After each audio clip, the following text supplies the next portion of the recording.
The divorce papers hit the marble kitchen island with a sharp slap. My husband stood there, his arm wrapped around his 26-year-old assistant, proudly announcing she was pregnant. He gave me 48 hours to pack my life into boxes and leave my own home. I looked at the papers, looked at her smug smile, and calmly picked up a pen. Empty houses tell no lies, and my husband had no idea I held the deed to his entire reality. I am Allison, 33 years old, and until that evening, I thought I was celebrating my 5th wedding anniversary. If you have ever smiled in the face of absolute betrayal because you knew you held the winning hand, hit that like button. Let me know where you are watching from in the comments, and subscribe to hear how a boring bookkeeper dismantled a wealthy narcissist's life in exactly 48 hours. The evening was supposed to be a celebration. I had spent hours preparing an elaborate roast, setting the dining room table with our fine wedding china, and waiting for Spencer to walk through the front door. Spencer is 36, a high-profile wealth manager who wears bespoke suits and treats every human interaction like a ruthless boardroom negotiation. When the front door finally unlocked, he did not walk in with anniversary flowers or an apology for being late. He walked in with Madison. Madison was his administrative assistant. She was a decade younger than him, wearing a designer coat I instantly recognized from Spencer's credit card statements. He had claimed it was a corporate gift for an important client when I saw the charge 3 months ago. Spencer did not even offer a greeting. He simply marched right into the kitchen, pulled a thick manila envelope from his leather briefcase, and tossed it onto the center of our custom marble island. The sound echoed in the quiet house, sharp and incredibly final. "Sign them, Allison," he said, his voice completely devoid of emotion or guilt. "I am not doing this dance anymore. Madison is moving in. She is pregnant and she needs a calm, stress-free environment. You have exactly 48 hours to pack whatever fits in your car and leave." I stood there, a dish towel still clutched in my hand, staring at the man I had married 5 years ago. Spencer had always been a man who craved absolute control, especially financial control. Throughout our marriage, he managed all the visible wealth. He drove the luxury cars, wore the heavy gold watches, and constantly reminded our social circle that he was the primary breadwinner of the household. He loved to introduce me at corporate dinners as his sweet wife, who did some boring bookkeeping to pass the time. He never respected my actual profession. He thought I'd just balance simple spreadsheets for local bakeries. He completely ignored the fact that I am a forensic accountant. My daily job involves tracking down hidden assets, uncovering massive corporate fraud, and dismantling complex financial lies for high-net-worth clients. I literally destroy arrogant men for a living. Yet here he was, standing in my kitchen, ordering me out of my own space like a trespassing stranger. Madison stepped forward, running her hand along the edge of the marble island. She looked at me with a sickening mixture of pity and triumph. "Spencer has been paying for everything for years," she said, her voice dripping with artificial sweetness. "It is only fair you leave the house to us. The baby needs a stable home, and Spencer says you do not really own anything here anyway." I looked down at the divorce papers resting on the counter. Spencer had already signed his name with his typical aggressive flourish. He was demanding full possession of the residence, claiming he had been the sole provider of the lease payments. He was so incredibly confident, so utterly blind to the reality of the ground he was currently standing on. "Are you going to cry?" Spencer asked, crossing his arms over his chest. "Because I do not have the patience for your emotional outbursts tonight. Just sign the acknowledgement of service. I have already contacted the property management company to secure the lease entirely in my name. You are legally required to vacate by Sunday evening." I did not cry. I did not scream or throw the plates I had so carefully set on the dining table. I felt a cold, absolute calm wash over my entire body. The years of enduring his subtle financial abuse, his condescending remarks about my career, and his blatant narcissism all crystallized into this single moment of pure clarity. I reached into the kitchen drawer, pulled out my favorite black pen, and carefully signed my name on the designated line. I slid the papers back across the cold marble. 48 hours. I repeated, my voice perfectly level and devoid of any tears. "You want me out by Sunday night?" Yes, Spencer replied eagerly, grabbing the papers and slipping them back into his expensive leather briefcase. Take your clothes and whatever personal items you can manage to carry. Do not touch the furniture or the appliances. Madison really likes the aesthetic of this place, and I paid for the rent that keeps a roof over it. I smiled at him. It was a genuine, chilling smile that made him blink in momentary confusion. He was expecting a breakdown, a desperate plea for him to stay. He was not expecting a woman who had just been handed the perfect opportunity to execute a flawless financial extraction right under his nose without breaking a single law. I will take exactly what belongs to me, Spencer, I told him, looking directly into his eyes. You two should go enjoy your romantic weekend getaway. I will be gone by the time you both return. Just remember that you made this bed and you will sleep in it. Madison did not seem to grasp the warning hidden in my words. Instead, she wandered deeper into the open concept living room, her eyes scanning the space with greedy entitlement. She ran her fingers over the back of the custom Italian leather sofa I had waited 6 months to have imported. She paused by the vintage brass bar cart I sourced from an estate sale, trailing her manicured nails across the polished glass. I really love what you have done with the place, Madison said, not bothering to hide the smirk stretching across her face. The neutral tones are perfect. I was worried I would have to redecorate before the baby arrives, but this actually fits my aesthetic perfectly. So please do not bother packing any of the decor or the big furniture. You would just ruin the vibe, and frankly, we need it more than you do now. I watched her casually lay claim to my meticulously curated home. Every single item she touched had been purchased with my own money, carefully selected and paid for from an account Spencer never bothered to monitor. He was always too busy funneling his massive wealth management bonuses into luxury car leases and expensive weekend trips to pay attention to domestic expenses. In his arrogant mind, because he paid the monthly rent, he inherently owned everything inside the walls. Spencer walked over to Madison and wrapped his arm around her waist, kissing her temple, before turning his smug gaze back to me. "Let us get down to business, Allison," he said, his tone shifting into his aggressive corporate negotiating voice. "I know you think you are smart, but I am always one step ahead. Do not think about making this difficult or dragging this out in housing court. You have absolutely no legal right to be here past Sunday." I tilted my head, feigning mild confusion just to prompt his ego. "Really? And how exactly did you manage that, Spencer? We are both on the lease." His chest puffed out with sheer pride. He looked like a man who believed he had just pulled off the heist of the century. "We were on a month-to-month lease, Allison. Past tense. I contacted the property management company, Aegis Holdings LLC, last week. I officially terminated our joint month-to-month agreement. I then immediately signed a brand new exclusive long-term lease under my name alone. I paid the security deposit and the first month of rent upfront. Aegis Holdings, LLC, has officially recognized me as the sole legal tenant of this property. You are now nothing but an unauthorized occupant, and if you do not vacate by Sunday evening, I will have the authorities remove you for trespassing." He practically beamed with self-satisfaction. He had used his financial leverage to legally trap me, or so he thought. He assumed that dealing with a faceless corporate landlord like Aegis Holdings, LLC, meant standard bureaucratic procedures. He assumed his high income and excellent credit score made him the ideal tenant, easily allowing him to overwrite my residency rights. "You really thought of everything I said," keeping my voice remarkably steady. I must admit, contacting Aegis Holdings directly to secure an exclusive lease was an incredibly bold move. "I do not mess around when it comes to my family," Spencer replied, pulling Madison closer to his side. "Madison is carrying my child, and I am going to provide her with the perfect environment. You are just a temporary roadblock. A minor bookkeeping error I am correcting. Now we have a flight to catch. We are spending the weekend in Aspen for our baby moon. When we return on Sunday night, I expect your clothes to be gone and your keys left on this kitchen island.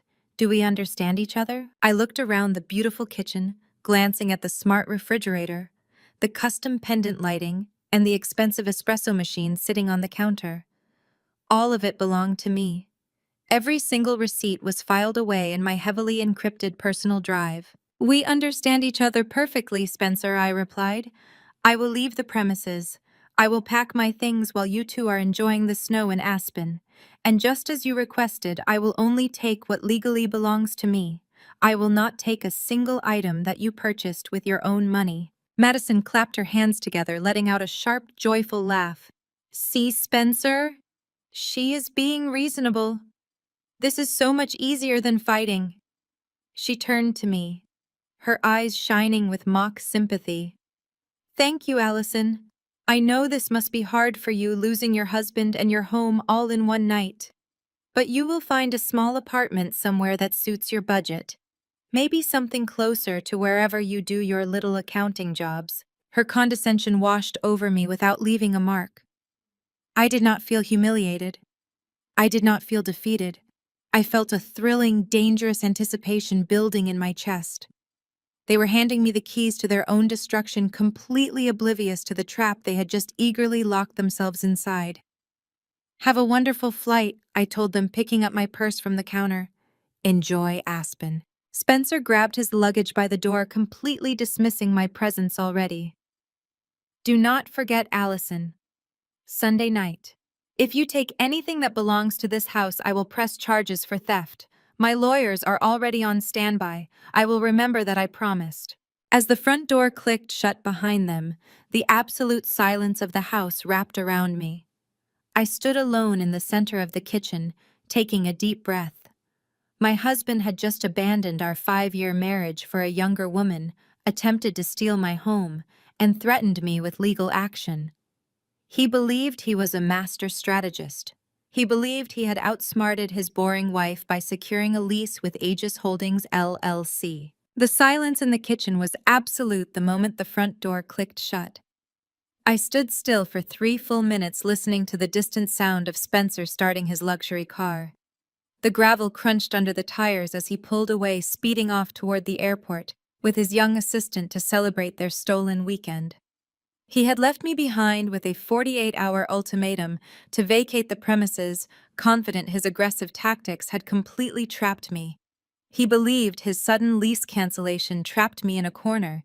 He truly believed he had won. He was spectacularly wrong. The facade of the devastated wife vanished the second his taillights disappeared. I walked over to the kitchen island, picked up the divorce documents he had tossed right at me, and stacked them in a folder. I did not need them right now. I had much more important work to do. I walked down the hall to my home office, locked the door, and booted up my laptop. I was no longer a discarded partner packing her bags in defeat. I was a professional forensic accountant, conducting a ruthless audit of my own marriage. Spencer was a man consumed by his public image. Working as a high-tier wealth manager meant he felt a desperate need to project immense success to clients. His massive salary went directly toward maintaining that carefully crafted illusion. He leased a new Porsche every 2 years. He bought vintage luxury watches kept in a velvet-lined display case in his closet. He spent thousands on custom-tailored suits and extravagant client dinners at exclusive steakhouses. Because his money was tied up in looking incredibly rich, he flatly refused to spend anything on the necessities of our daily life. He called buying furniture a poor return on investment. He considered paying for appliances, decor, and daily household maintenance a strictly domestic issue that fell entirely under my responsibilities. I never argued with him about it. I simply opened a highly secure, separate personal bank account he truly had no access to, and used my own substantial income to furnish the entire property from top to bottom. I paid for the custom velvet curtains in the living room. I bought the $8,000 smart refrigerator currently humming in the kitchen. I purchased the imported Turkish rugs, the memory foam mattresses, the crystal light fixtures, and the massive flat-screen televisions mounted on the walls. I even paid for the high-end security system and the automated smart locks. Because meticulously tracking money is practically my professional expertise, I kept every single receipt. I opened my encrypted cloud drive and pulled up a master spreadsheet titled Domestic Expenditures. It contained 5 years of meticulous financial records. Every purchase had a digital receipt, a serial number, a delivery invoice, and a scanned bank statement proving the funds came exclusively from my individual account. In our legal jurisdiction, property purchased with sole funds from a separate account with clear documentation remained separate property in the event of a divorce. Spencer had no legal claim to anything inside these walls. He explicitly told me to take only what legally belonged to me. I fully intended to comply. I grabbed my tablet and began walking through the house, conducting a methodical inventory. I moved from room to room, matching the physical items in my home to the digital lines on my detailed spreadsheet. I started in the living room. The custom Italian leather sofa Madison had just been admiring was immediately flagged for removal. The solid oak coffee table, the surround sound speakers bolted to the walls, and the automated smart blinds were all quickly checked off the list. I moved into the kitchen. I scanned the barcode on the back of the smart espresso machine and checked it against my invoice from 3 years ago. I opened the cabinets and carefully counted the sets of fine bone china, the expensive crystal wine glasses, and the heavy cast iron cookware. I even logged the imported spices, the expensive olive oils, and the custom shelving units I had installed. If I bought it, it was definitely going with me. I walked upstairs to the master bedroom. Spencer had packed a single suitcase for his weekend trip to Aspen, leaving the rest of his designer wardrobe hanging in the closet. I completely ignored his clothes.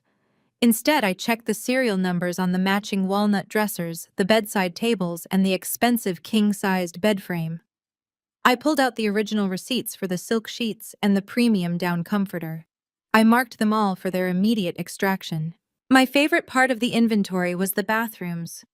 I had personally contracted a remodeling team 2 years ago to upgrade the fixtures. I paid for the heated towel racks, the rainfall shower heads, and the electronic bidets.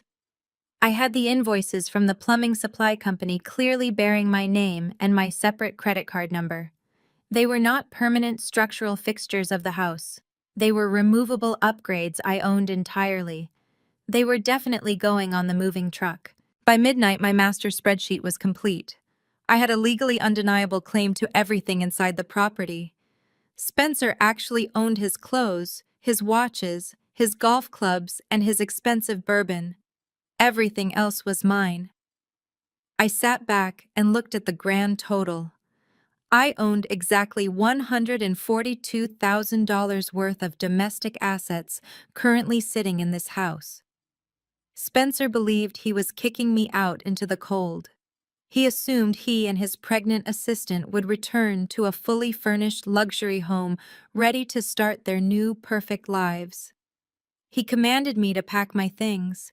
He simply failed to realize that my things meant the entire environment he lived in. I picked up my cell phone.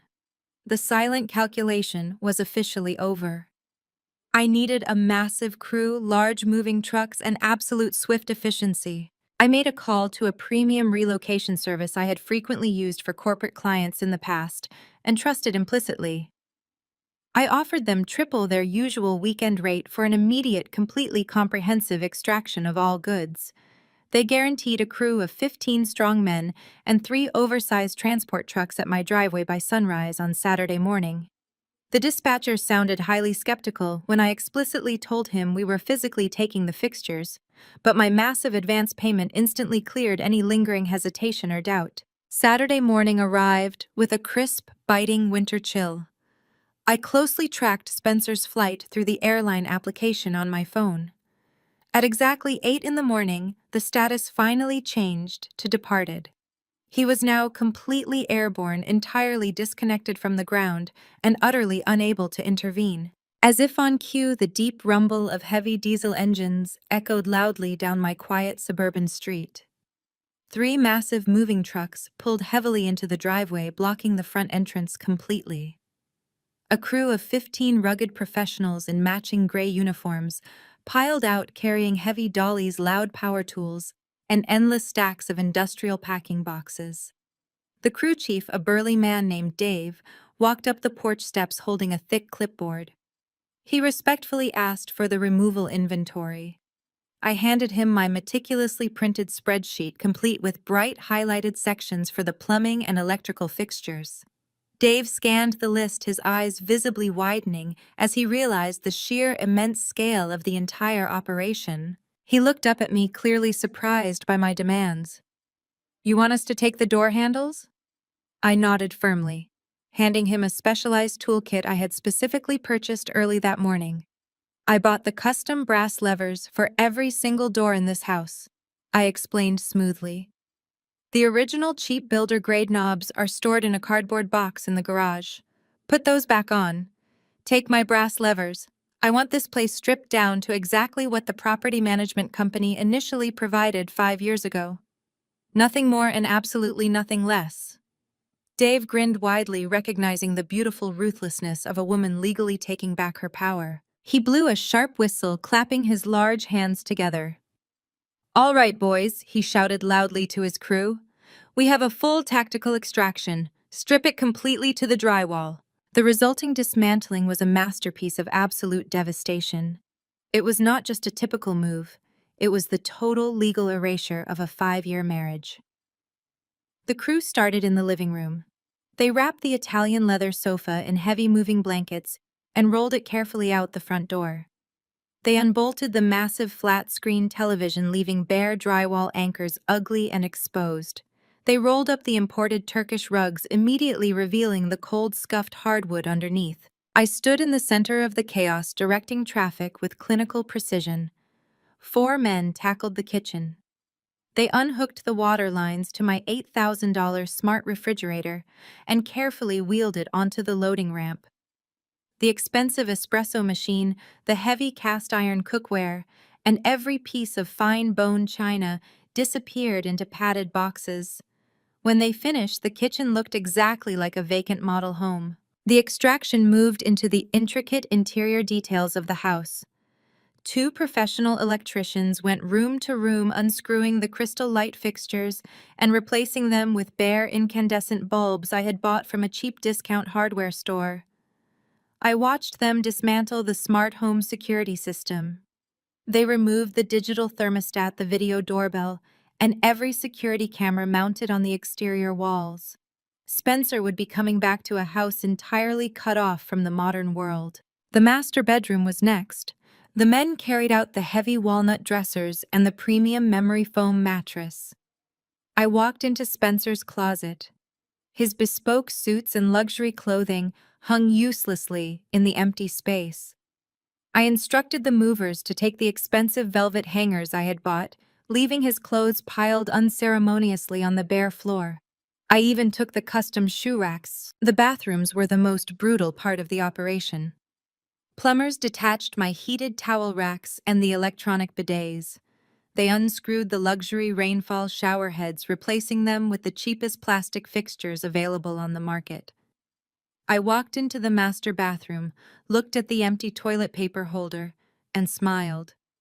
I grabbed the last 3 rolls of toilet paper, tossed them into my personal bag, and zipped it shut. I was leaving them absolutely nothing. By late afternoon, the house was completely unrecognizable. The warm, inviting home I had built was entirely gone.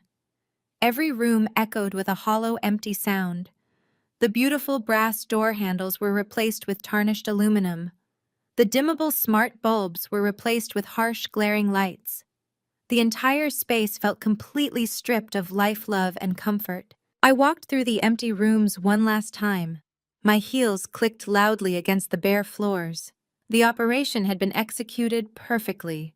The 3 massive moving trucks were fully loaded and waiting in the driveway. I had systematically removed $142,000 worth of domestic assets in just under 8 hours. The house was now exactly as the property management company had originally leased it. Spencer had demanded that I pack my things and leave. I had simply followed his instructions to the absolute letter of the law. I walked out the front door, leaving it unlocked since I had removed the smart lock system. I stepped out into the crisp evening air, breathing in the scent of absolute freedom. My phone buzzed in my pocket. I pulled it out and saw a message from the moving company confirming the secure storage facility had received all my assets safely and securely. I smiled to myself, knowing the ultimate trap was now perfectly set. Let the games finally begin.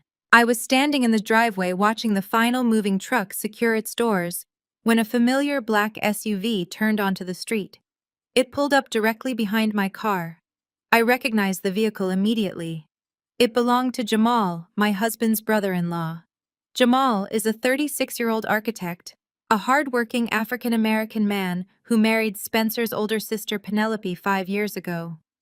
He always looked exhausted at our mandatory Sunday family dinners, sitting quietly, while the rest of the family loudly boasted about their wealth and status. Jamal stepped out of his car wearing faded jeans and a simple hooded sweatshirt, completely unprepared for the scene unfolding in front of him. He walked up the concrete driveway and stopped dead in his tracks. He stared at the massive commercial moving trucks, then looked past my shoulder through the large bay windows of the house.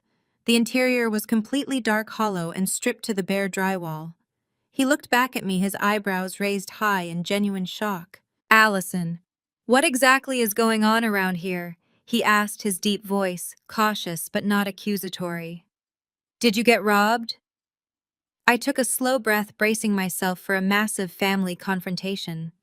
I assumed he would immediately pull out his phone to alert Penelope, who would frantically call Spencer and his parents to report my actions. I decided to give him the absolute unfiltered truth. "No, Jamal, we did not get robbed today," I said, maintaining direct eye contact. "Spencer brought his 26-year-old pregnant assistant to the house on our 5th wedding anniversary. He handed me divorce papers and gave me exactly 48 hours to pack my things and leave. He explicitly told me to take only what I bought with my own money. So I did exactly that." Jamal stood completely frozen for a moment.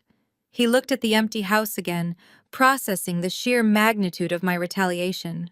He slowly looked back at me, and to my absolute astonishment, a massive, genuine smile broke across his face.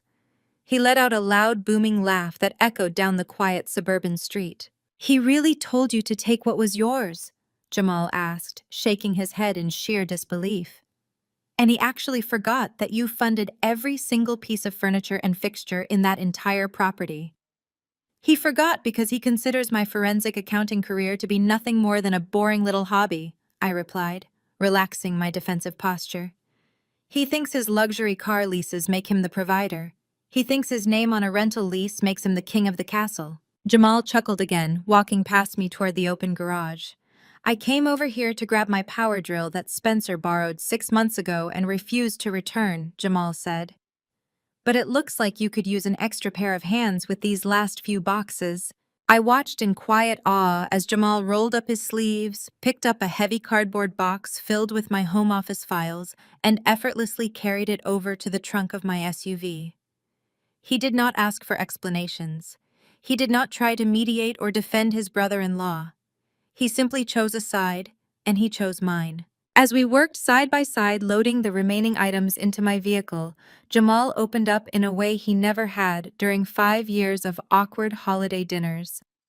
He told me he was completely fed up with Penelope and the entire toxic culture of Spencer's family. He explained how Howard and Beverly, my in-laws, had raised deeply entitled narcissistic monsters who believed the rules of basic human decency simply did not apply to them. "Penelope is exactly like Spencer," Jamal said, handing me a stack of framed degrees to pack into the back seat. "She drains our joint accounts to buy designer bags to impress her country club friends, and then gaslights me when I try to discuss our household budget. Her parents always swoop in to bail her out, telling me I need to be a more supportive husband. They enable her worst impulses, just like they enable Spencer. I have spent 5 years watching Howard and Beverly treat you like a second-class citizen. They constantly mocked your career at the dinner table, completely oblivious to your intelligence. Seeing you fight back and take everything away from him is incredibly satisfying." I nodded carefully, placing the frames in my trunk. "I always wondered how you managed to survive those Sunday dinners without losing your mind, Jamal. You always seemed like you were observing an entirely different reality than the rest." "I was just taking mental notes," he replied, leaning against the bumper of my car. "I have been quietly separating my own finances for the past year. I am planning my own exit strategy soon." Seeing you pull off an operation like this today, executing a completely legal and absolutely devastating extraction, gives me a lot of hope. You are doing exactly what I have been dreaming of doing for months. He handed me the power drill he had come to retrieve, holding it up like a trophy. I will keep this, he said with a wink. And do not worry about my wife or your precious in-laws. I have not seen a single thing today. As far as I am concerned, I drove by the house was completely locked up and nobody was home. Let Spencer walk into that empty shell blind. He deserves every single second of the shock. I smiled and watched Jamal get back into his black SUV and drive away down the street. The moving trucks had already departed for the secure storage facility. I closed the trunk of my car, locked the doors, and drove away from the hollow shell of a house, leaving my cheating husband to face the devastating consequences of his own arrogance. Before Jamal climbed into the driver's seat of his black SUV, he paused and reached deep into the front pocket of his faded jeans. He walked back over to where I was standing by my open trunk. His expression had shifted from amused satisfaction to absolute deadly seriousness. He held out his closed fist and dropped a small silver USB drive directly into the palm of my hand. The metal felt cold against my skin. I looked down at the drive, then back up at him, questioning his sudden change in demeanor. I found this 2 nights ago, Jamal explained, keeping his voice low, even though the suburban street was completely deserted. Penelope is incredibly careless with her digital security. She left her tablet logged into the shared family cloud network. I was looking for a scanned copy of our tax returns so I could finalize my own exit strategy. Instead, I stumbled into a hidden folder Spencer created. He thought he buried it deep under layers of fake marketing presentations, but he is a wealth manager, not an IT expert. I downloaded everything before Penelope realized what I was looking at. What exactly is on this drive? I asked, my fingers closing tightly around the small device. Jamal leaned closer, his dark eyes intense. It is a complete financial disaster, Allison. I am talking about massive unexplained withdrawals from his corporate accounts. I saw wire transfers to offshore holding companies in the Cayman Islands. I saw digital receipts for high-stakes online gambling platforms that total more than my entire annual salary. The man is completely underwater. He is bleeding cash from every possible direction, and he is dragging his clients down with him. I felt a sharp thrill of professional adrenaline shoot straight through my veins. Spencer had always mocked my job as boring bookkeeping. He had absolutely no idea what a forensic accountant actually does. He had no idea that tracing hidden money, exposing corporate fraud, and dismantling complex financial lies was my exact area of expertise. You are the forensic accountant, Jamal said, a fierce, determined smile returning to his face. Take him down. Burn his entire kingdom to the ground. He turned around, got into his SUV, and drove away, leaving me standing in the driveway with the ultimate weapon resting quietly in my hand. I immediately got into the driver's seat of my own car, locked the doors, and grabbed my work laptop from my travel bag. I did not even wait to drive to my temporary apartment. I needed to see the data right now. I booted up my encrypted machine, plugged the silver USB drive into the port, and opened the primary folder. Jamal was absolutely right. Spencer had made amateur mistakes trying to hide his digital footprint. I quickly bypassed his weak passwords and opened a series of complex spreadsheets and bank statements. My eyes rapidly scanned the rows of data, my professional training immediately recognizing the glaring patterns of deliberate financial fraud. Spencer was not just funding a lavish lifestyle and an affair with a younger assistant. He was actively embezzling millions of dollars from his own high-net-worth clients. I traced a clear, undeniable line of money moving from the retirement accounts of elderly investors directly into a shell company Spencer had registered in Delaware. He was siphoning funds to cover catastrophic losses from underground sports betting and high-stakes poker games. The sheer audacity of his crimes was breathtaking. He had forged client signatures on authorization forms, fabricated quarterly return statements, and manipulated the firm's software to hide the missing capital. Every single time he suffered a massive gambling loss, another client account mysteriously dropped in value, masked by fake market fluctuation reports he had drafted himself. I clicked open a subfolder labeled Personal Expenses and gasped out loud in the quiet interior of my car. Spencer had completely drained our joint savings account the previous morning, but that was just the beginning. I found digital receipts for diamond earrings, luxury hotel suites, and first-class flights to Europe, all purchased for Madison using stolen client funds. He was buying his mistress expensive gifts with money stolen straight from the pensions of retired teachers and nurses. The deeper I dug into the data, the more devastating the picture became. Spencer had taken out a massive high-interest loan from a highly questionable private lending firm using his future corporate bonuses as collateral. When those bonuses failed to materialize due to his declining performance, the lenders had started demanding immediate repayment. He was desperately moving stolen money around in a frantic, failing attempt to keep himself out of a dangerous physical confrontation. He did not force me out of our home simply because Madison wanted a calm environment for her pregnancy. He forced me out because he was entirely broke, heavily in debt, and desperate to liquidate any remaining assets he could find. He thought he could secure the house, sell off my expensive custom furniture, and quickly generate enough cash to keep his illegal lenders at bay for a few more weeks. He thought I was a naive, obedient wife who would quietly walk away and cry. He had no idea he had just handed a loaded gun to a woman who knew exactly where to shoot. I spent the next 2 hours sitting in my parked car, systematically compiling the raw data into an ironclad, indisputable legal dossier.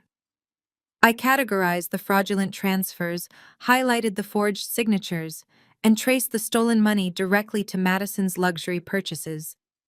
I built a comprehensive roadmap of his entire criminal enterprise, formatting it perfectly for federal investigators to review. I carefully closed my laptop, started the engine, and finally drove out of the suburban driveway. The weekend passed with quiet, calculating anticipation. I settled into a luxury extended stay hotel downtown, sipping black coffee while finalizing the digital dossier for the federal authorities. Meanwhile, a massive winter storm rolled over the mountains in Colorado, slightly delaying the return flight for the happy couple. They did not land at the local airport until late Sunday evening. Spencer drove his leased Porsche through the quiet suburban streets, his ego undoubtedly inflated after a lavish weekend of heavy drinking and spending stolen money. According to the timeline he proudly laid out during his eviction ultimatum, he expected to arrive at a meticulously clean, fully furnished designer home. He likely promised his young pregnant mistress that she could spend the evening rearranging my expensive silk pillows on the custom Italian leather sofa. He probably envisioned himself pouring a glass of expensive bourbon from the vintage brass bar cart while standing over the smart home security panel, feeling like the absolute king of the castle. He pulled into the driveway, killed the engine, and grabbed their designer luggage. Madison walked up the concrete steps, shivering in the cold night air, complaining about the sudden temperature drop. Spencer confidently reached for the front door, expecting to use the biometric fingerprint scanner I had installed 3 years ago. Instead, his hand found a cheap, tarnished aluminum deadbolt. He frowned, pulled out his heavy keychain, and jammed the metal key into the basic lock.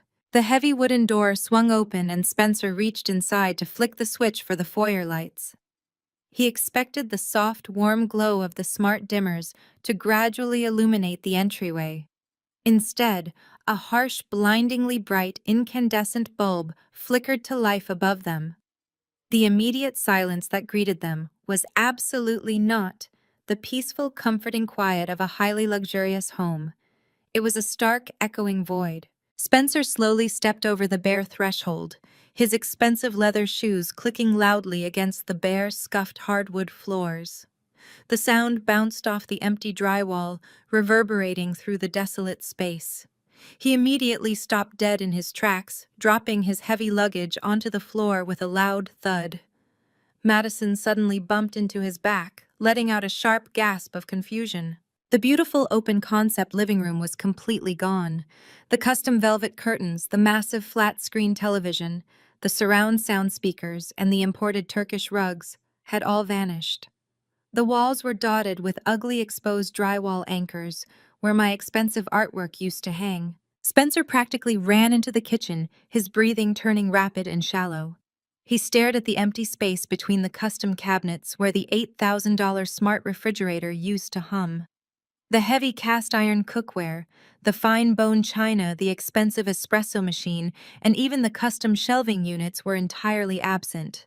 The kitchen island where he had arrogantly thrown the divorce papers just 48 hours ago was completely bare. Madison stumbled down the hallway, her high heels echoing violently in the hollow shell of the house. She pushed open the door to the master suite and let out a horrified shriek. The premium memory foam mattress, the walnut dressers, and the silk sheets were gone.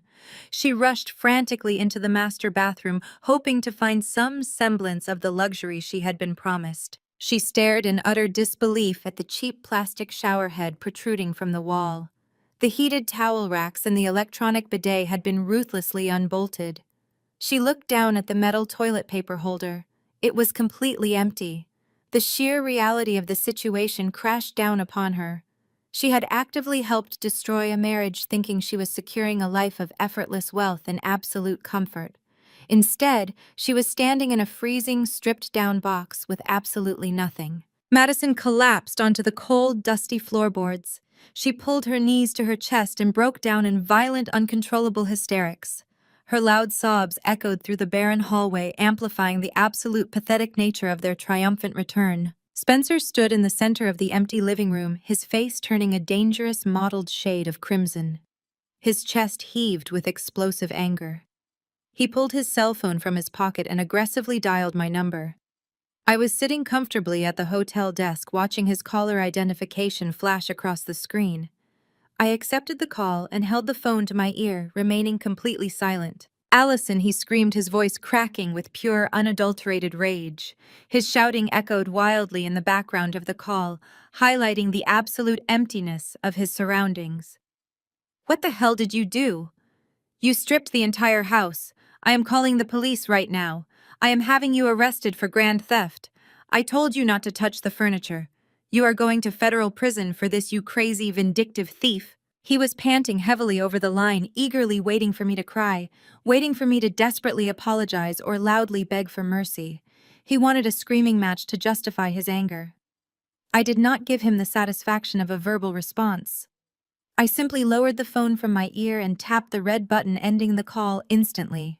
I opened my text messages and selected the screenshot I had prepared earlier that afternoon.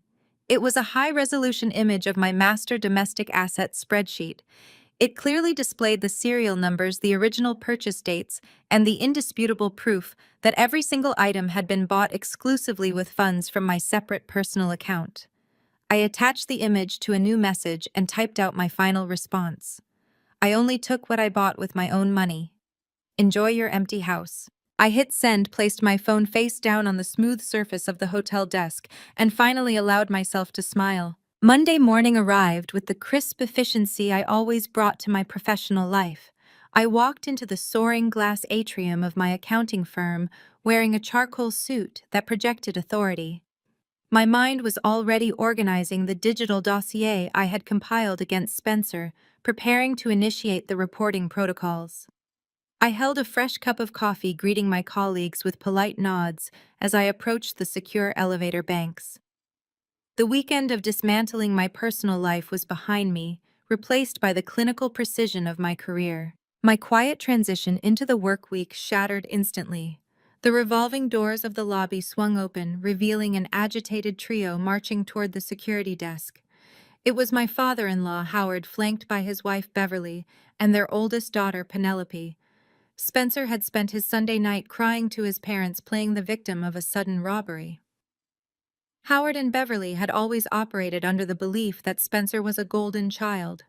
In their misogynistic worldview, a husband was the absolute ruler of his household, and any defiance from a wife was an act of treason. Allison Beverly shrieked, her shrill voice echoing against the marble walls of the lobby. Several of my colleagues, including senior partners and junior analysts, stopped and turned to watch the commotion. I stood my ground near the security turnstiles, my posture calm. Howard pushed past a protesting security guard, his face dark with fury. Penelope trailed behind them, clutching her designer handbag, her face twisted into a self-righteous sneer. She had always hated me, mocking my dedication to my career, while she floated through life on her husband Jamal's income and her parents' endless bailouts. "You vindictive, hysterical woman!" Beverly yelled as she closed the distance between us. She did not bother lowering her voice. She wanted an audience, assuming public humiliation would force me into submission. "How dare you destroy my son's home? You went in like a thief and stripped his house bare while he was away on a business trip." I looked at her, unfazed by her manufactured outrage. "I took what belonged to me, Beverly. Every single receipt proves it. Your son evicted me to move in his pregnant 26-year-old assistant. I complied with his 48-hour timeline." Howard stepped forward, pointing a thick finger directly at my face. "You listen to me carefully," he growled, projecting the same toxic entitlement he had passed down to Spencer. "You are going to call those movers right now. You are going to put every single piece of that furniture back where you found it. A wife does not pull a stunt like this. Spencer paid the rent. He provided for you. You owe him that environment, and you are going to fix this embarrassment you caused our family." The audacity of his demand was staggering. They believed I existed to furnish a comfortable life for their cheating son and his new mistress. Penelope scoffed, crossing her arms. "You are acting like a lunatic, Allison," she chimed in, tossing her hair over her shoulder. "Just because Spencer realized he needed a woman to give him a family does not give you the right to steal his property. He deserves to be happy. You are trying to ruin his life because you could not give him what he needed." The cruelty in Penelope's voice was intentional. For years, this family had whispered behind my back about my focus on my career instead of motherhood. They diminished my value, treating my financial independence as a character flaw rather than an achievement. They believed my only purpose was to serve Spencer. "I am not returning anything," I stated, my voice projecting a cold boundary that cut through their frantic noise. "And if you do not leave this lobby, I will have building security press charges for trespassing." The threat of security did not deter Beverly.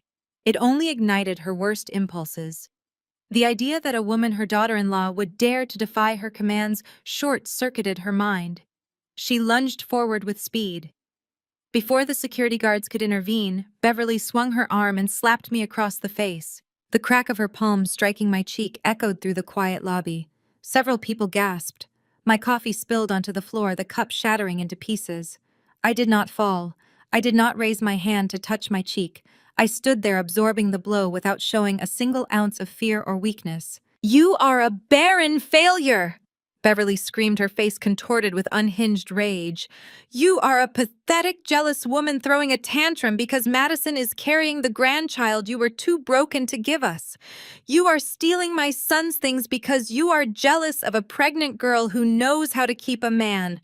Return the furniture today or we will destroy you in court." The security guards grabbed Howard and Beverly, restraining them and pulling them toward the doors. Penelope scurried backward, looking terrified, as she realized her mother had just committed a blatant assault in front of dozens of witnesses and security cameras. I stood still, watching them struggle against the guards. They had come here to gaslight me, to bully me into submission, using the same family pressure they had weaponized for 5 years. They thought a display of aggression would break my spirit and make me surrender to their demands. They failed to realize that every word they shouted and the strike Beverly just delivered only handed me more ammunition. "You just assaulted me in front of 30 witnesses, Beverly," I said, my voice cutting over her screaming as the guards dragged her away. "You have underestimated the woman you are dealing with today. I will ensure you regret coming here to threaten my independent life." Beverly struggled against the security guards, her designer shoes slipping on the spilled coffee. Howard tried to block the guards from holding his wife, yelling about lawsuits and disrespect. Penelope stood a few feet away, her arms crossed defensively, still trying to project an air of superiority despite the chaotic scene her parents were causing. I did not wipe the coffee droplets from my shoes. I reached into my leather tote bag and pulled out my tablet. I woke the screen and tapped directly into my encrypted files. I had anticipated a retaliatory strike from Spencer's family, though I assumed it would be a barrage of aggressive phone calls, not a physical assault in a corporate lobby. But since they brought the fight directly to my workplace, I decided to finish it here. Penelope smirked at me, finding her courage now that her parents were being manhandled. "You can play the victim all you want, Allison," she sneered. "But we are taking you to court. You are going to pay Spencer back for every single couch cushion. You are a thief." I walked toward Penelope. "Since we are discussing thieves and returning money, Penelope, let us talk about your financial integrity." I pulled up a specific digital document on my tablet. "Let us talk about the $50,000 you owe me." The smug look vanished from Penelope's face instantly. Her jaw actually dropped and the color drained rapidly from her cheeks, leaving her looking hollow and terrified. She darted her eyes around the lobby, suddenly hyper-aware of the executives and security personnel watching our every move. Her confident posture crumbled. Howard stopped yelling at the guards and turned his head. "What is she talking about, Penelope?" he barked loudly. I turned the tablet screen around so Howard and Beverly could clearly see the illuminated document. 2 years ago, I announced my voice carrying cleanly across the marble lobby. Penelope came to my office crying. She had secretly racked up $50,000 in credit card debt, buying designer clothes and luxury vacations to keep up with her country club friends. She was absolutely terrified her husband Jamal would find out and divorce her for financial infidelity. I drafted a legally binding promissory note. I continued swiping to the second page of the document, showing Penelope's frantic signature. I transferred $50,000 from my separate personal savings directly to her creditors. She begged me to hide it from Jamal. She swore she would pay me back in monthly installments. To date, she has not paid back a single cent.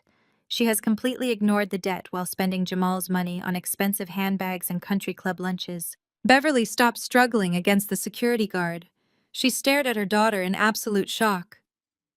"Penelope, is this true?" she demanded. "You took $50,000 from her." Penelope was physically shaking. "Mom, I can explain. Jamal was going to check the accounts. I needed the money to balance the statements before he saw the massive deficit. I was desperate." I stepped closer to Penelope, dropping my voice to a sharp tactical pitch that only she and her parents could hear. "Jamal stopped by the house on Saturday while I was moving out. We had a very enlightening conversation about your entitlement and the toxic financial culture of this family. He actually helped me pack my boxes. He mentioned he is looking closely at your joint accounts right now. I wonder what Jamal will do when I email him this promissory note today. I wonder how quickly he will pack his own bags when he realizes you have been lying to him for years." "Do not do this," Penelope pleaded, her voice cracking with sheer panic. "Allison, please. Jamal will leave me. He warned me about the spending last year. If he sees this debt, he will file for divorce.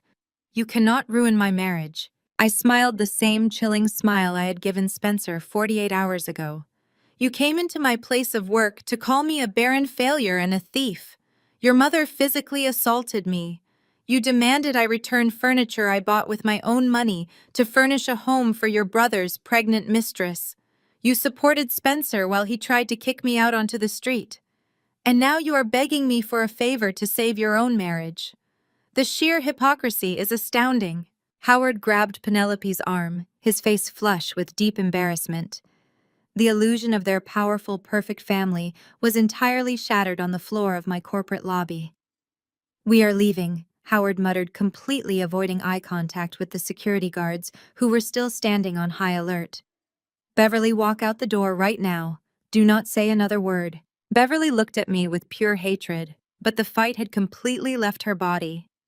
The terrifying realization that I held the ultimate power to destroy her daughter's marriage completely paralyzed her. They had marched into my building expecting an easy victory, expecting to intimidate a discarded wife into submissive compliance. Instead, they had walked directly into a devastating counterstrike. They realized I was not a victim they could bully. I was a forensic accountant who kept meticulous receipts on every single member of their fraudulent family. The security guards escorted the three of them through the revolving glass doors. Penelope was sobbing wildly into her hands, already frantically trying to figure out how to hide the truth from Jamal. Howard was actively pushing Beverly toward their parked car, shouting at her for causing a massive public scene. I locked my tablet, slipped it back into my leather tote bag, and turned to the head of security. Please ensure those 3 individuals are permanently banned from entering this building, I instructed clearly. The guard nodded, radioing the front desk. I took a deep breath, adjusted my suit jacket, and walked calmly toward the elevators. The first counterstrike was complete. While I returned to my office to finalize the forensic audit of his hidden accounts, Spencer was dealing with the immediate fallout of his empty reality. The harsh morning sunlight poured through the bare windows of the suburban house, illuminating the thick layer of dust left behind by the movers. Spencer sat on his only remaining possession, a hard plastic cooler he had found in the garage. Madison paced back and forth across the scuffed hardwood floor, wrapping her arms around her chest to ward off the freezing chill of the unheated living room. Spencer pulled his smartphone from his pocket, desperate for a distraction from Madison, complaining about her sore back. He opened his email inbox, expecting to see routine updates from his wealth management firm. Instead, a high-priority message sat at the very top of his screen.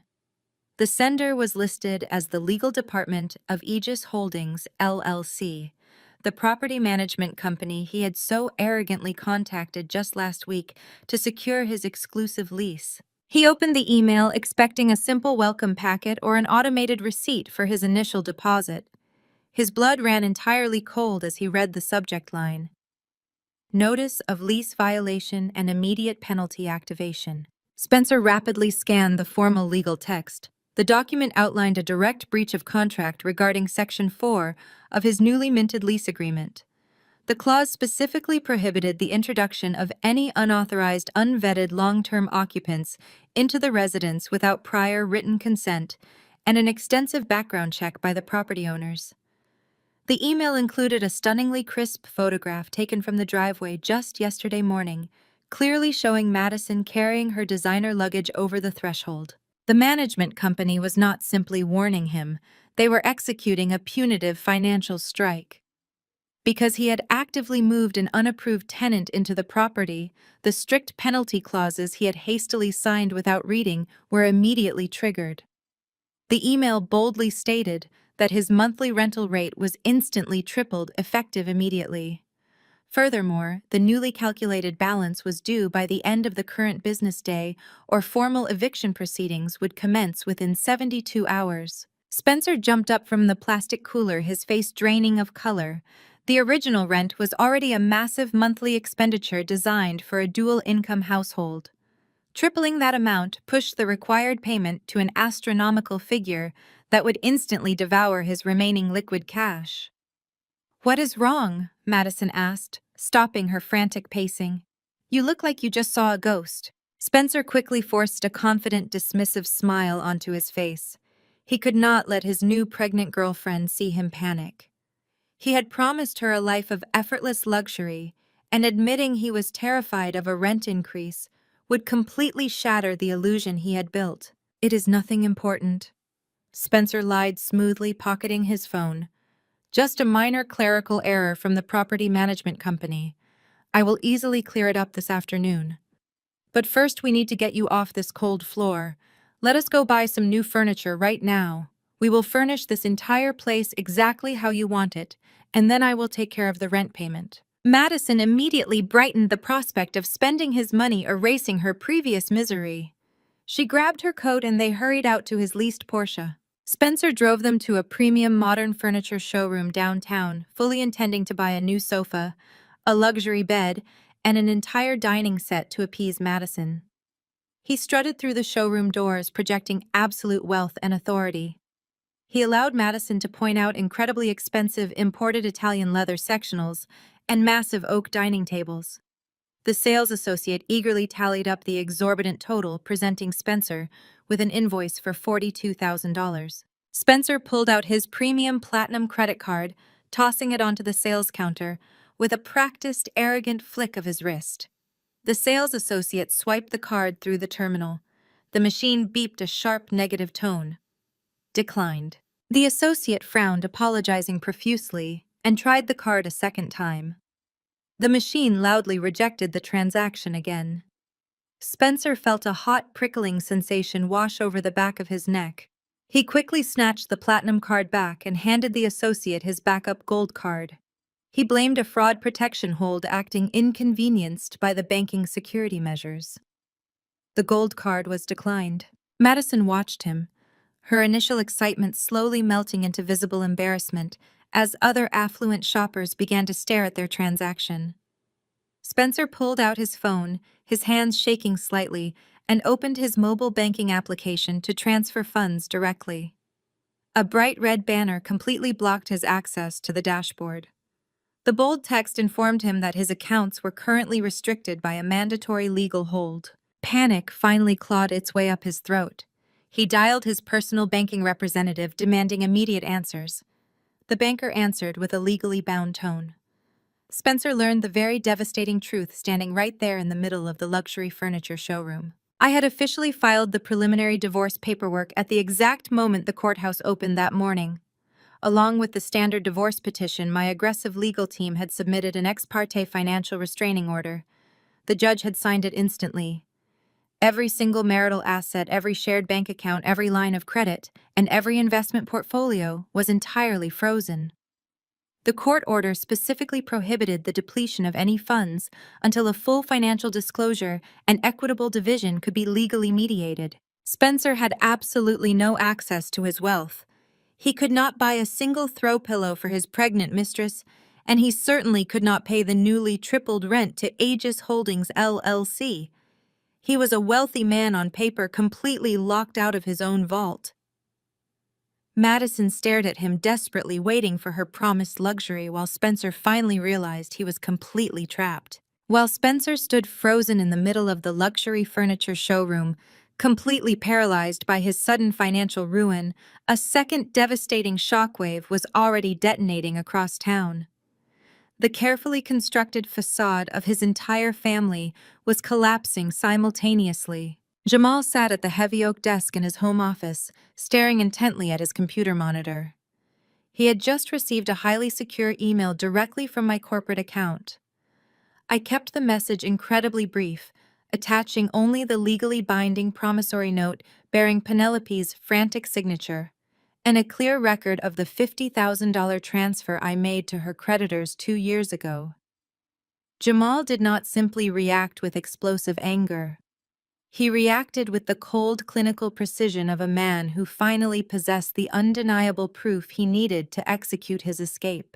The front door of their upscale suburban house slammed shut. Penelope stormed inside, still fuming from the humiliating physical confrontation in my office lobby. She threw her designer handbag onto the entryway console, immediately complaining loudly about how disrespectful and insane I was acting. She marched straight into Jamal's office, eager to control the narrative before I could reach him.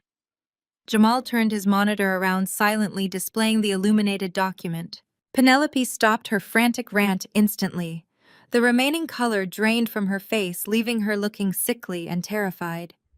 She opened her mouth to deploy her usual tactics of gaslighting and deflection, but Jamal held up a single hand, silencing her completely. "Do not insult my intelligence by trying to lie your way out of this," Jamal said, his deep voice carrying a terrifyingly calm authority. "You secretly borrowed $50,000 from your sister-in-law to cover up massive credit card debts you accrued behind my back. You explicitly hid this financial infidelity from me, and you have not repaid a single cent in 2 years. Saeed." Penelope began to physically shake, her eyes darting around the room as she desperately searched for an excuse. "Jamal, it was a mistake. I was going to tell you. I just needed to maintain appearances for the country club. My parents said they would eventually help me pay it off." "Your parents enable your toxic entitlement," Jamal corrected sharply. "They raised you to believe that taking advantage of other people is perfectly acceptable as long as you maintain your precious social status. I am completely done financing this fraudulent lifestyle, Penelope." He quickly picked up his phone, tapping a sequence of commands on his banking application. "I transferred my entire salary out of our joint accounts this morning," Jamal informed her. "I officially canceled your supplementary credit cards, and I filed the preliminary separation paperwork an hour ago. You are entirely cut off. Find somewhere else to sleep tonight because I am keeping the house." Penelope shrieked a wild, panicked sound that echoed through the hallways. She realized her husband was not bluffing. Her primary source of unlimited funding was permanently severed. Knowing she had absolutely no money to her name, she grabbed her designer bag and sprinted out the door, driving recklessly straight to the only people who consistently bailed her out of trouble. Howard and Beverly were sitting in their lavish living room when Penelope burst through the front door sobbing hysterically. Beverly was holding a cold compress to her wrist, still nursing her bruised ego from being physically dragged out of my corporate lobby by security guards. Penelope collapsed onto their large velvet sofa, frantically explaining that Jamal had discovered the secret debt and frozen her out completely. "I clearly need $50,000 immediately," Penelope wailed, gripping her father's arm. "If I do not pay Allison back right now, Jamal will finalize the divorce and expose me to everyone in our social circle. I will be completely ruined. You have to give me the money." Howard rubbed his temples, feeling his blood pressure spiking dangerously. The family was facing a massive, unprecedented crisis. They could not afford the public embarrassment of a high-profile divorce involving financial fraud. To protect their golden image, Howard had absolutely no choice. He slowly logged into his primary retirement portfolio, absorbing a massive early withdrawal penalty, and initiated a devastating liquidation of his liquid cash reserves to cover his daughter's catastrophic mistake. The massive financial hemorrhage drained the parents' safety net almost entirely. They sacrificed their hard-earned stability simply to maintain the illusion of their perfect family. Just as Howard confirmed the massive transfer to save Penelope, his cell phone rang loudly. It was Spencer. Spencer was standing in the parking lot of the furniture showroom, shivering in the cold air, while Madison cried in the passenger seat of his leased Porsche. He was completely desperate. His accounts were frozen by my ex parte restraining order, and he faced a tripled rent payment that was due by the end of the business day. If he failed to pay, the property management company would initiate an immediate eviction, leaving him and his pregnant mistress completely homeless. "Dad, I need a massive favor right now," Spencer pleaded, pacing aggressively across the asphalt. Allison completely blindsided me. She froze my accounts using some legal loophole. "I need you to wire me $20,000 immediately to cover emergency rent and buy some basic furniture. I will pay you back the second my accounts unlock." Howard stood looking at his weeping daughter and his exhausted wife. He looked down at his tablet, which displayed a dangerously low balance in his decimated retirement account. He simply did not have the funds to save his golden boy. "I cannot do it," Spencer Howard said. "Penelope needed an emergency bailout today. We just drained our liquid accounts to stop her husband from divorcing her. We literally have nothing left to give you." Spencer instantly stopped pacing. "What exactly do you mean you have nothing left?" he demanded. "I am going to be evicted by the end of the day. You have to help me." The line went completely dead.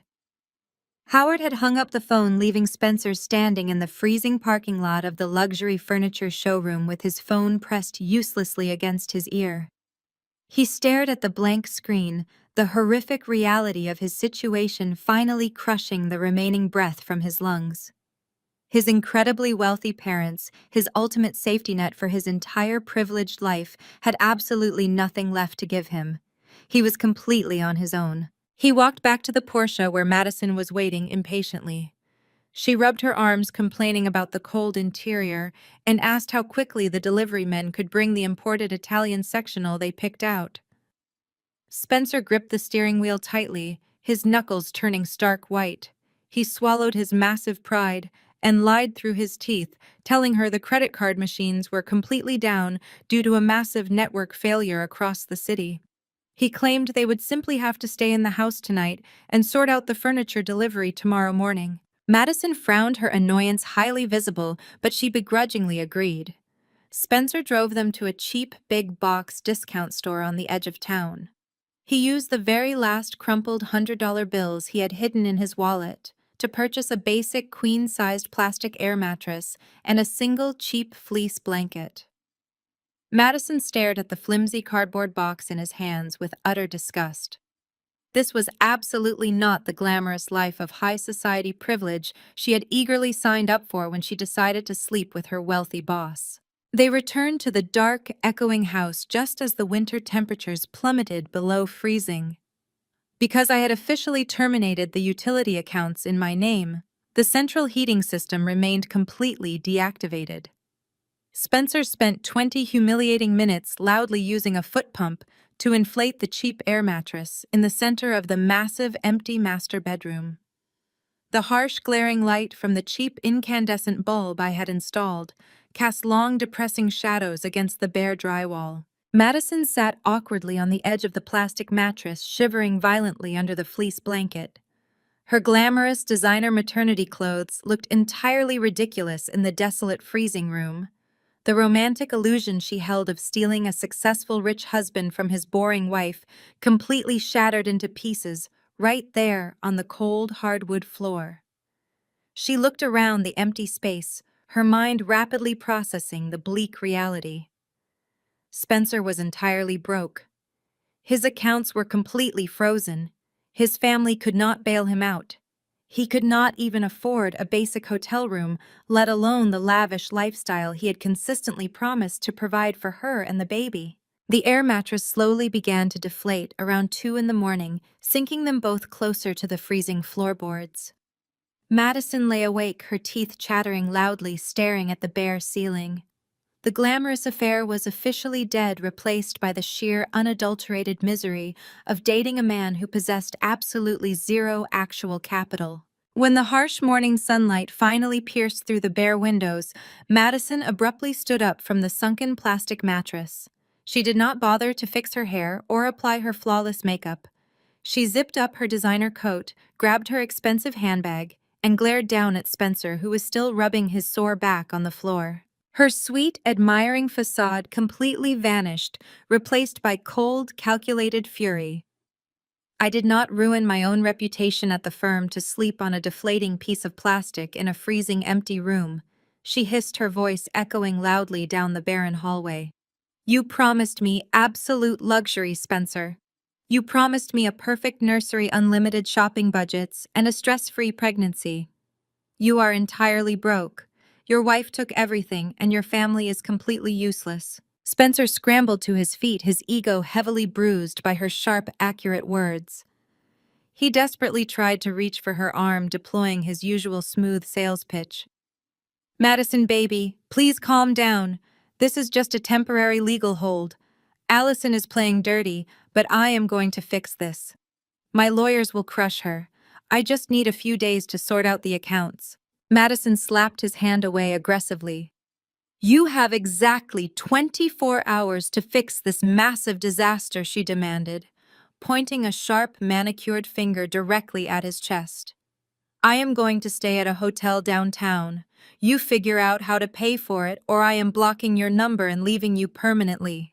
I am not raising a child in poverty.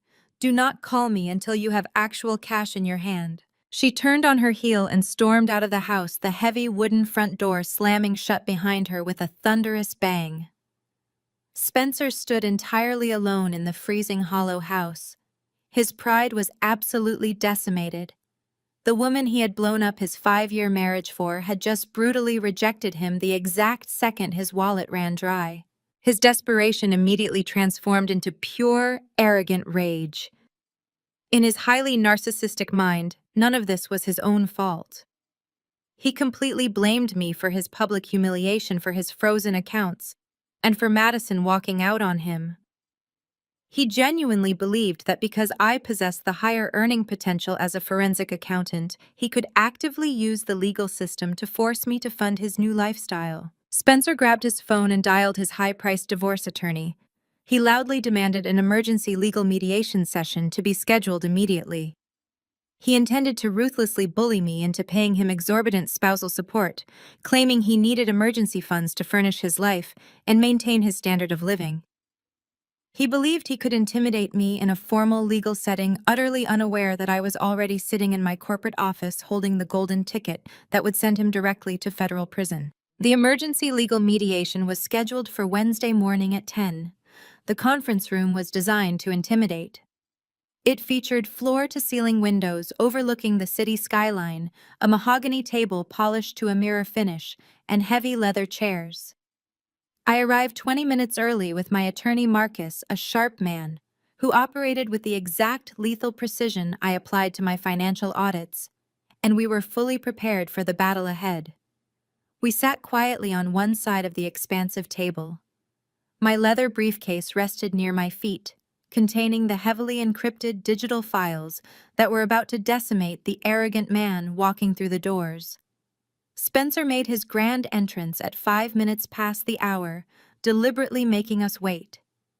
He strutted into the conference room with a smug smile, acting as if the freezing empty house and his frozen bank accounts were minor inconveniences he was about to effortlessly swat away. Madison clung tightly to his arm, wearing a beige cashmere dress selected to accentuate her baby bump. She kept placing her hand over her stomach, scanning the room with theatrical eyes to play the innocent victim. Right behind them marched my former in-laws, Howard and Beverly. Despite having just drained their retirement portfolio to save their daughter Penelope from a humiliating divorce, they still walked with their heads held high. They pulled out chairs opposite us, glaring at me with raw hatred.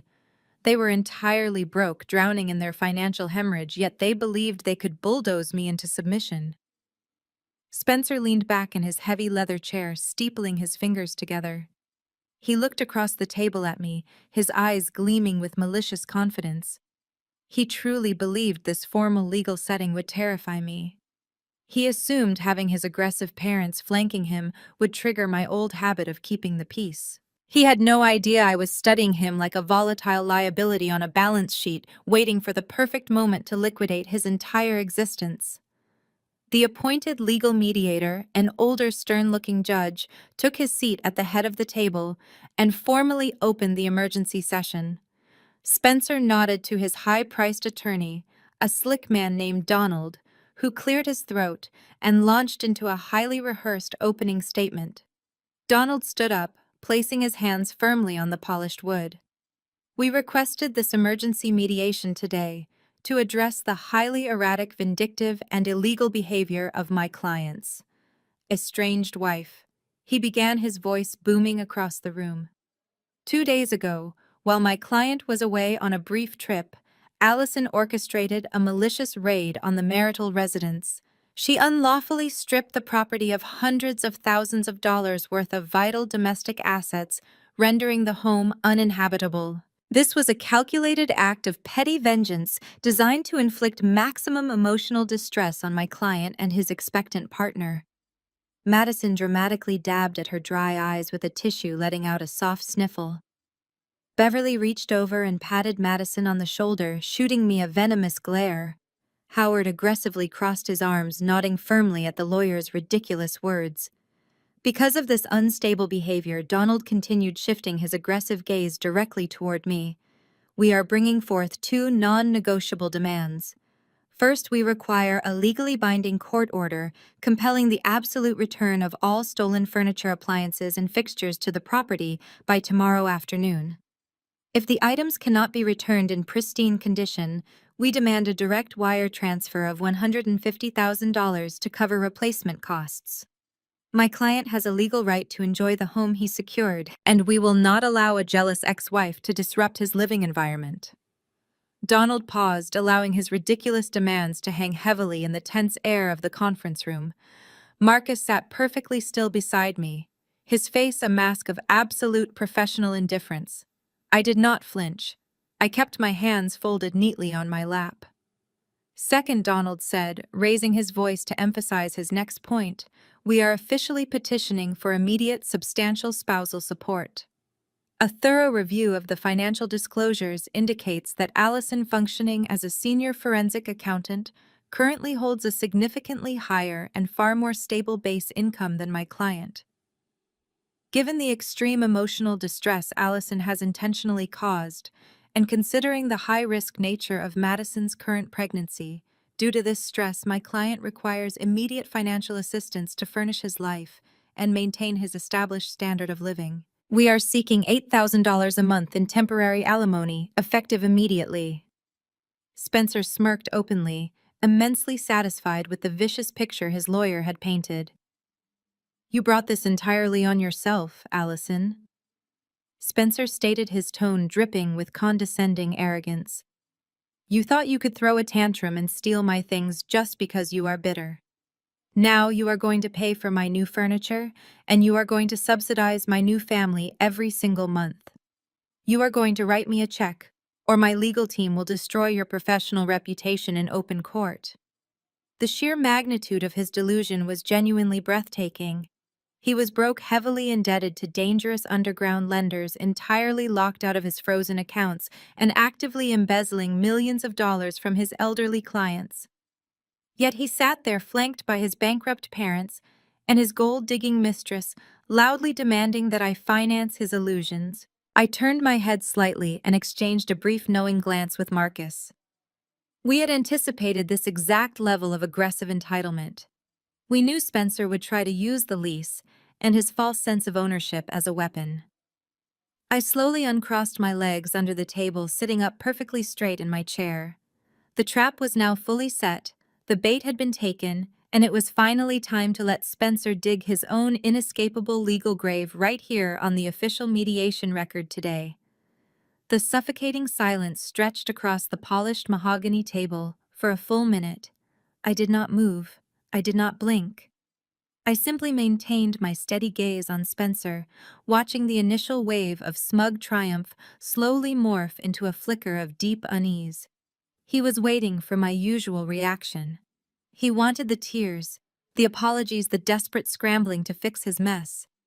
When none of that materialized, the heavy quiet of the conference room began to actively work against him. My attorney Warren finally broke the absolute stillness. He slowly opened a sleek leather folder, withdrawing a single sheet of paper with deliberate, agonizing precision. He placed the paper face down on the table before looking directly at Spencer's high-priced lawyer. "Donald, your demands for immediate spousal support and the forceful return of all domestic assets are certainly aggressive," Warren said, his voice entirely devoid of any intimidation. "However, before we address these financial ultimatums, my client and I need to fully understand the exact nature of your client's current living situation. You claim Allison illegally disrupted his secured environment. We require absolute clarification on that specific point." Spencer leaned forward, aggressively invading the space over the table. His chest puffed out as he eagerly seized the opportunity to boast about his supposed strategic brilliance. "I will clarify it for you right now," Spencer snapped, pointing a finger at Warren. "I secured the marital home.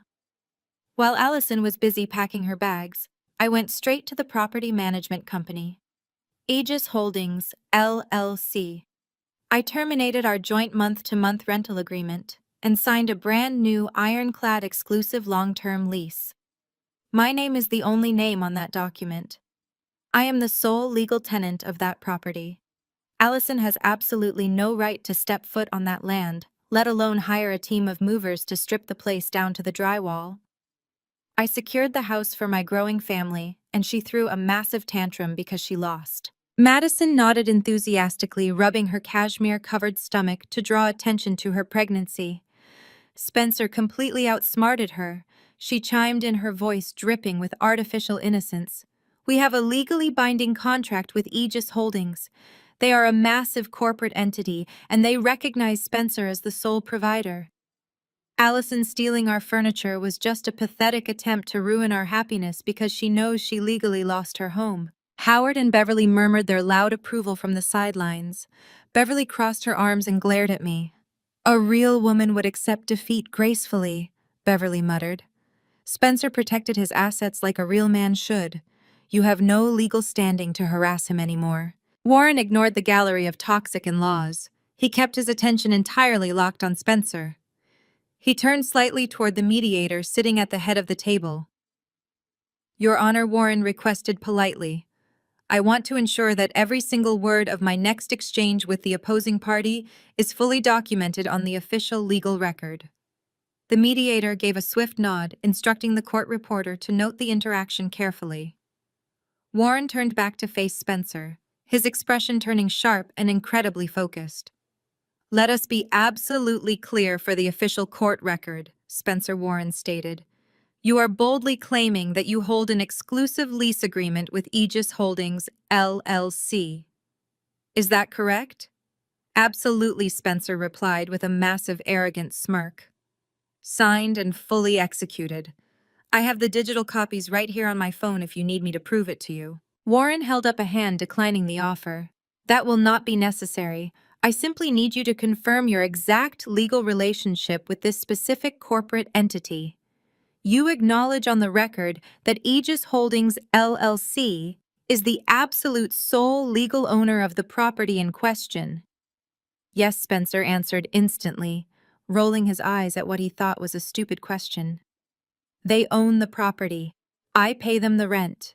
It is a very simple concept. I know Allison struggles to understand basic business transactions, but surely a high-paid lawyer like you can grasp how a landlord and tenant relationship works. I pay Aegis Holdings, and they provide me with a house. End of story. And you fully recognize that as a tenant, you are entirely bound by the specific terms, conditions, and penalty clauses outlined in the lease agreement provided by Aegis Holdings, LLC. Warren pressed further, his voice remaining totally flat. You acknowledge their absolute authority over that residence. Spencer let out a loud, mocking laugh. His ego was blinding him to the massive pit opening up directly beneath his expensive leather shoes. Of course I acknowledge their authority, Spencer boasted loudly. They are a multi-million-dollar real estate firm. They set the rules and I follow them. I am a premier wealth manager. I understand corporate contracts better than anyone else in this room. I signed their lease. I agreed to their terms, and I recognize them as the sole owners of my home. Now, unless you have any more painfully obvious questions about how a rental property operates, I suggest we get back to the actual money you owe me. I want a check for my missing furniture, and I want my temporary alimony approved today. I sat perfectly still, listening to him dig his legal grave with astonishing speed. He had voluntarily surrendered every possible defense he might have used. He publicly validated the lease, confirmed the penalty clauses, and affirmed the absolute authority of the landlord on a certified legal record. His profound arrogance had blinded him to the imminent danger.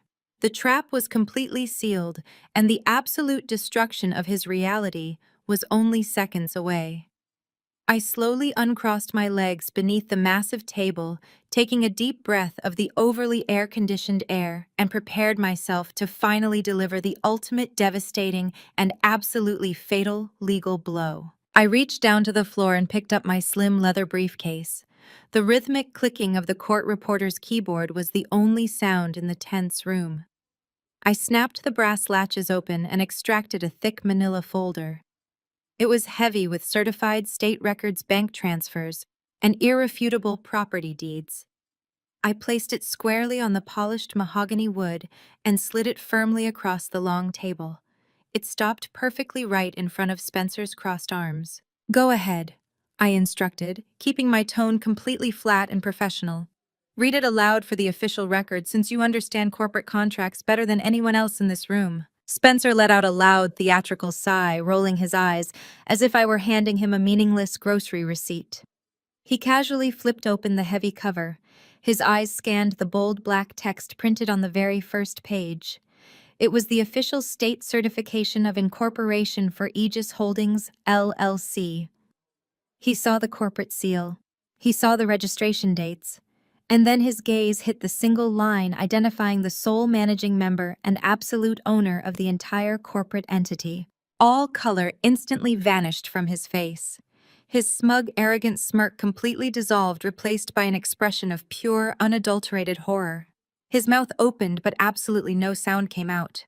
He just stared blindly at my printed name, physically unable to process the catastrophic reality staring back at him. Madison leaned over his shoulder, her brow furrowing as she tried to read the dense legal jargon. What is it? Spencer, she asked, her voice tight with sudden panic. What does that paper say? I did not wait for him to find his voice. I looked Spencer dead in the eye and delivered the exact truth he never bothered to uncover. Aegis Holdings, LLC is my company, Spencer, I stated clearly, ensuring the court reporter captured every single syllable. I founded it exactly 1 month before our wedding. I used the substantial premarital inheritance my late grandmother left me to purchase the property completely in cash under the corporate name. You never owned that house. You never rented from a mysterious millionaire landlord. For the past 5 years, every single month, you eagerly wired your massive rent payment directly into my private corporate account. You essentially paid me to live in my own house, and you funded my investment portfolio with your arrogance. The silence in the mediation room became utterly deafening. Howard and Beverly sat completely frozen in their heavy leather chairs. The realization struck them like a physical blow. The boring bookkeeper they had relentlessly mocked and belittled for half a decade was actually their son's incredibly wealthy landlord. They had sat at my dining table eating food I paid for in a house I entirely owned while treating me like a disposable servant. That is impossible, Donald Spencer's highly paid lawyer stammered, pulling the file toward himself with shaking hands. He rapidly flipped through the certified deeds, the bank routing confirmations, and the state tax records. His face flushed a deep, embarrassed red as he realized his client had actively marched them directly into a devastating, unwinnable trap. It is entirely legal, Warren countered, folding his hands resting calmly on the table. Aegis Holdings, LLC, is a distinctly separate corporate entity formed with strictly non-marital assets prior to the marriage.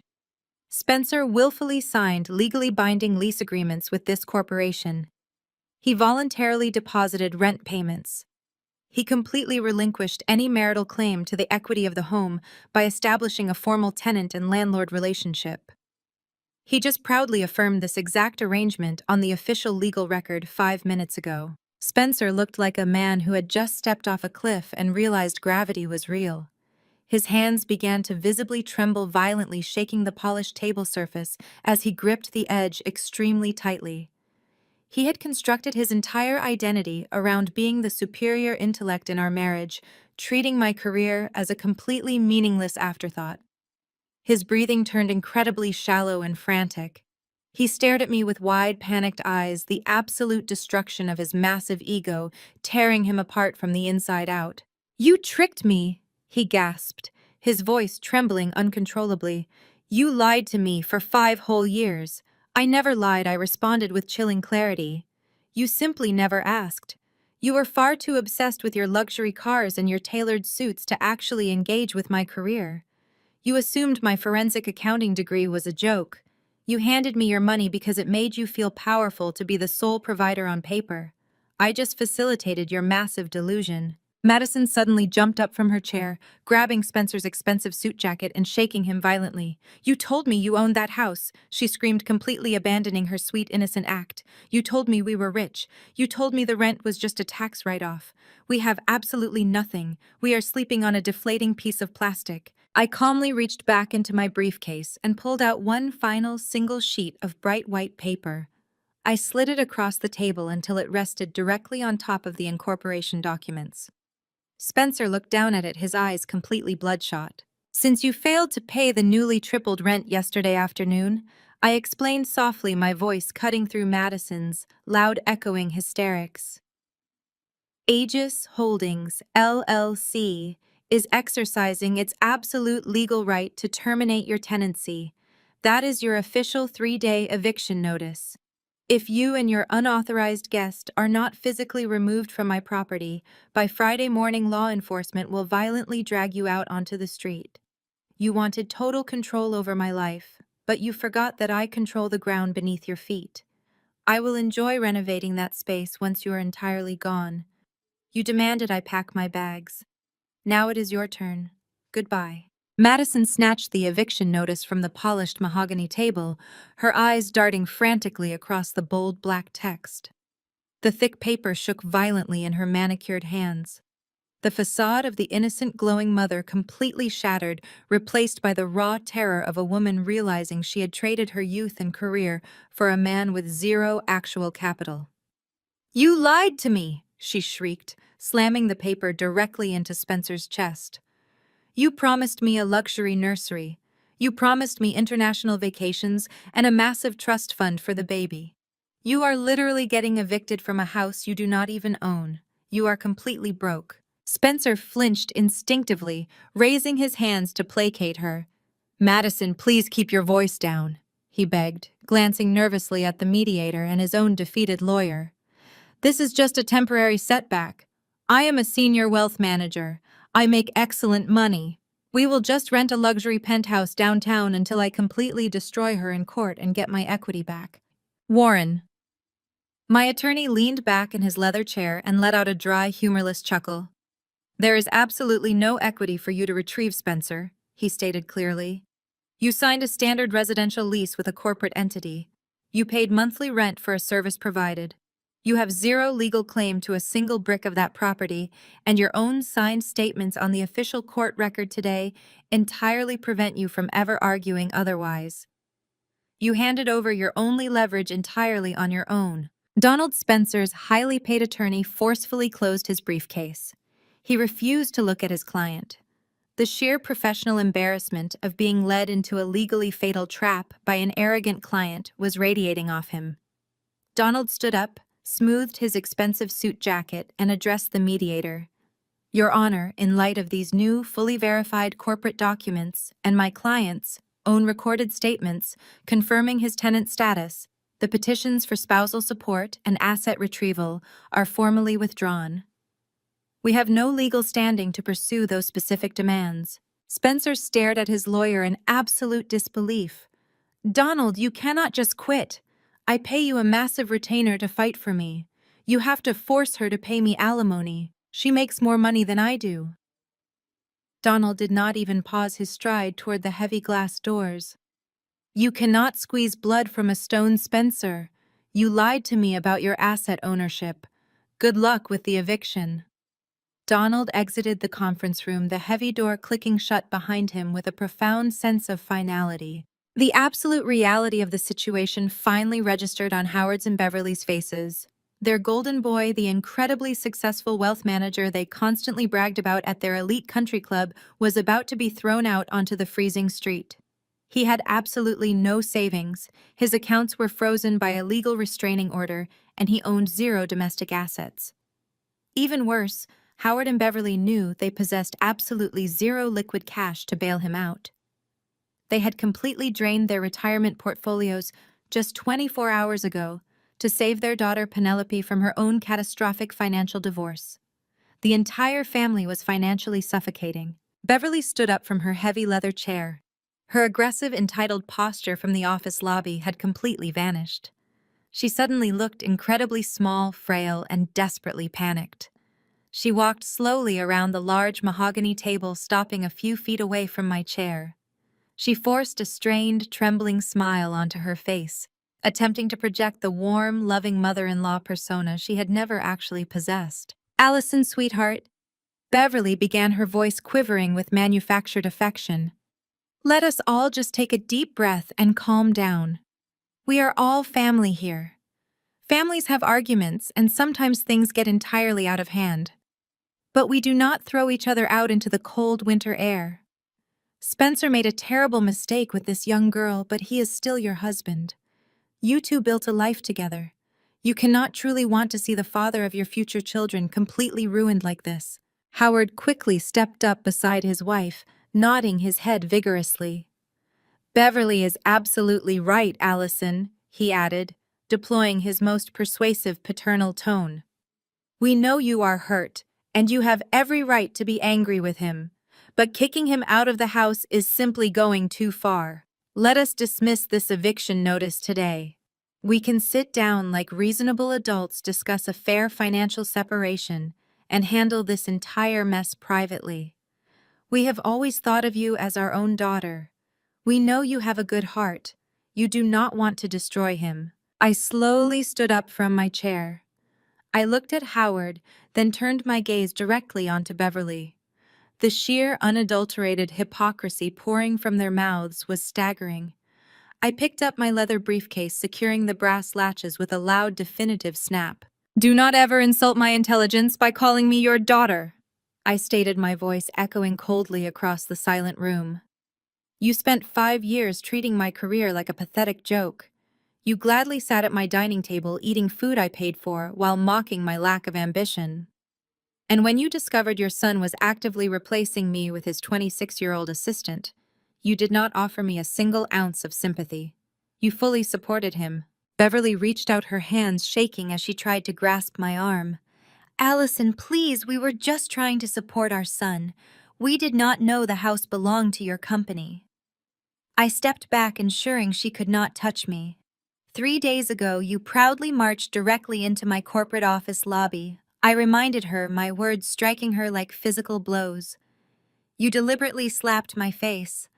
I will never forget that moment of betrayal. Beverly physically recoiled. She stumbled backward toward Howard, burying her face in her trembling hands. They realized their aggressive intimidation tactics had completely backfired. They brought a knife to a gunfight, and they were out of ammunition. Spencer pushed past his weeping mother and slammed his heavy hands down onto the polished mahogany table.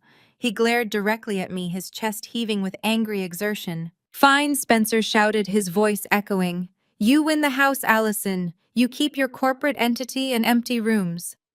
I will rent a luxury penthouse downtown today and rebuild my perfect life without you. You think an eviction notice is going to destroy me? I am a senior wealth manager.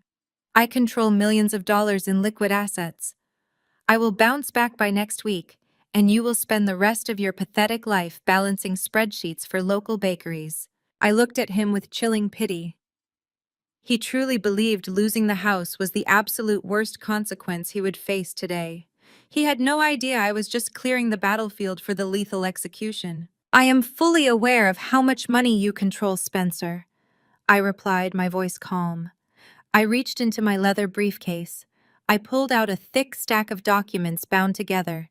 It was the financial dossier I had constructed from the data on Jamal's USB drive. I lifted the stack of papers and dropped it squarely onto the center of the mahogany table. The massive thud echoed like a heavy gavel striking a wooden block. "What exactly is that?" Madison asked, her voice shaking violently as she stared blindly at the thick black binder. "That is the end of Spencer's existence," I stated. I turned my gaze onto my husband. "You spent 5 years mocking my career, Spencer.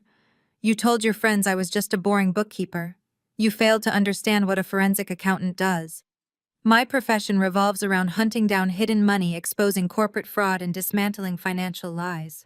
And your digital security was amateur." Spencer's face transitioned rapidly from flushed red to a horrifying shade of pale gray. His eyes locked onto the black binder. He instantly recognized the specific financial logo printed boldly on the top page. It was the internal audit header for his own wealth management firm. "You left a hidden folder on your shared family cloud drive," I explained, watching his knees begin to buckle. Jamal stumbled across it while looking for his tax returns. He handed me the data on Saturday. "I spent my weekend auditing your secret life. I found the unexplained withdrawals from your corporate accounts. I traced the wire transfers you pushed into offshore holding companies in the Cayman Islands. I cataloged the digital receipts for your gambling platforms." Howard stepped forward, looking utterly confused and deeply terrified. "Spencer? What is she talking about right now? What massive gambling debts?" I did not let Spencer answer his father. I kept my eyes locked on my husband. "If it were just your own money you were burning through, Spencer, I would walk away and let you drown in debt. But you are broke. You have been underwater for over a year. So you decided to fund your gambling addiction using other people's money." I traced a line of stolen capital moving from the retirement accounts of your elderly investors directly into a shell company you registered in Delaware. The legal mediator sitting at the head of the table suddenly sat up completely straight, his eyes widening in absolute shock. This was no longer a messy divorce mediation.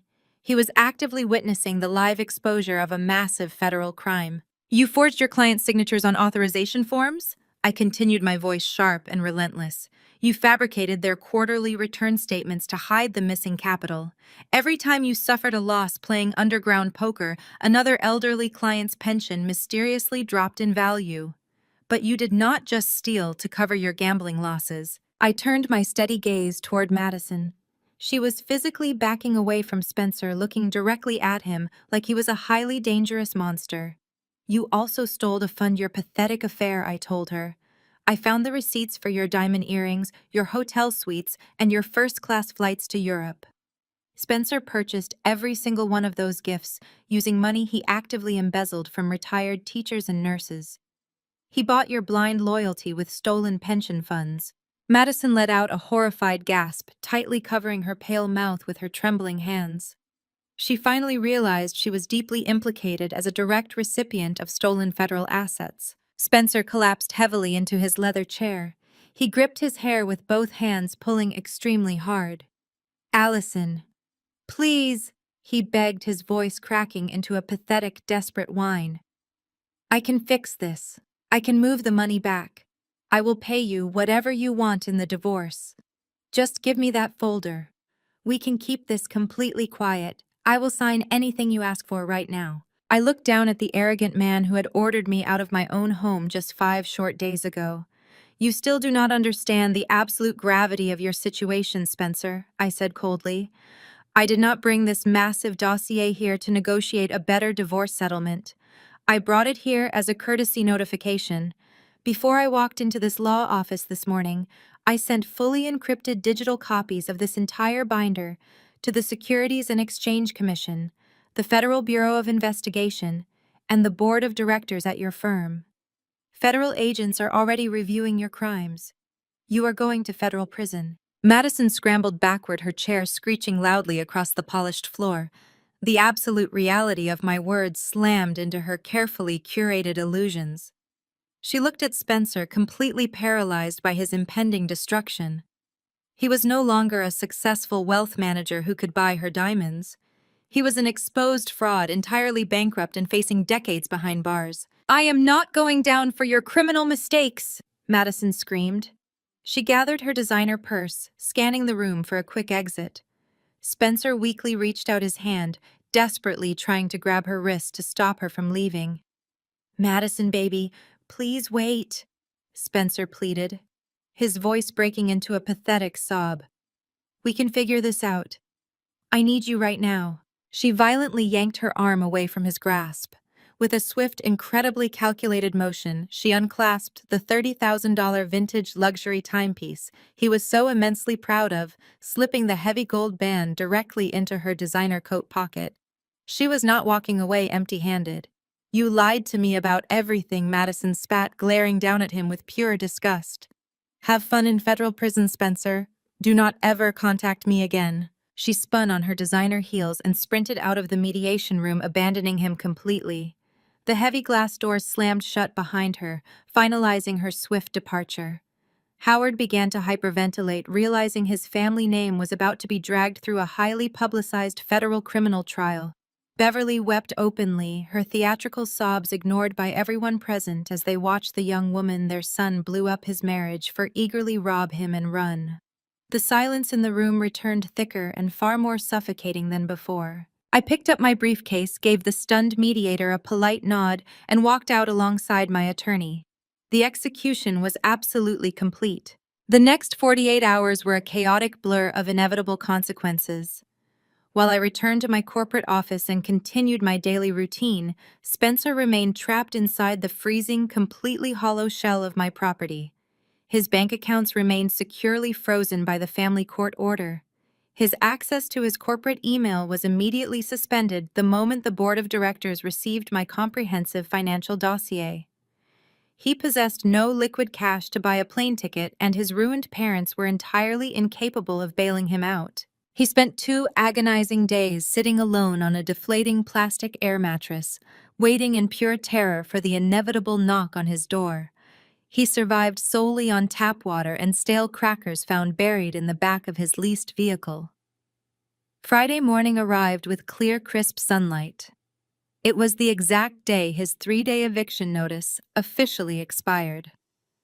I sat comfortably at my desk downtown, completely aware of the timeline unfolding across the city. At precisely 8 in the morning, a locksmith contracted by Aegis Holdings LLC pulled his commercial van into the suburban driveway to officially secure the premises and change the basic aluminum locks. But the locksmith did not arrive alone. Three dark unmarked sports utility vehicles aggressively turned onto the quiet street, forming a tight barricade directly behind Spencer's leased Porsche. 6 federal agents wearing tactical jackets stepped out onto the concrete. They moved with swift precision, completely ignoring the bewildered locksmith standing on the porch. The lead agent pounded heavily on the wooden front door, his fist echoing loudly in the quiet neighborhood. "Federal Bureau of Investigation," he commanded. "Open the door immediately." Spencer slowly unlocked the cheap deadbolt, looking completely disheveled, utterly exhausted, and entirely defeated. He had spent his entire life projecting an image of untouchable wealth and superior intellect. Now he stood shivering in wrinkled clothes, facing the absolute destruction of his fraudulent empire. The agents did not hesitate. They grabbed his arms, spinning him around and slamming him firmly against the exterior wall of the house. The sharp metallic click of heavy steel handcuffs locking around his wrists echoed sharply in the crisp morning air.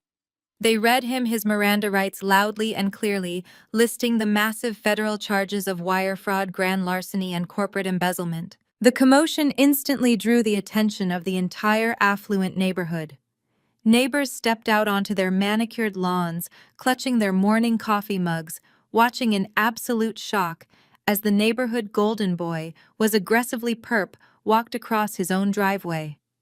Mrs. Peterson, the neighborhood gossip, stood frozen on her porch, her jaw practically hitting the floorboards as she watched the federal authorities catalog his seized luxury vehicle for asset forfeiture.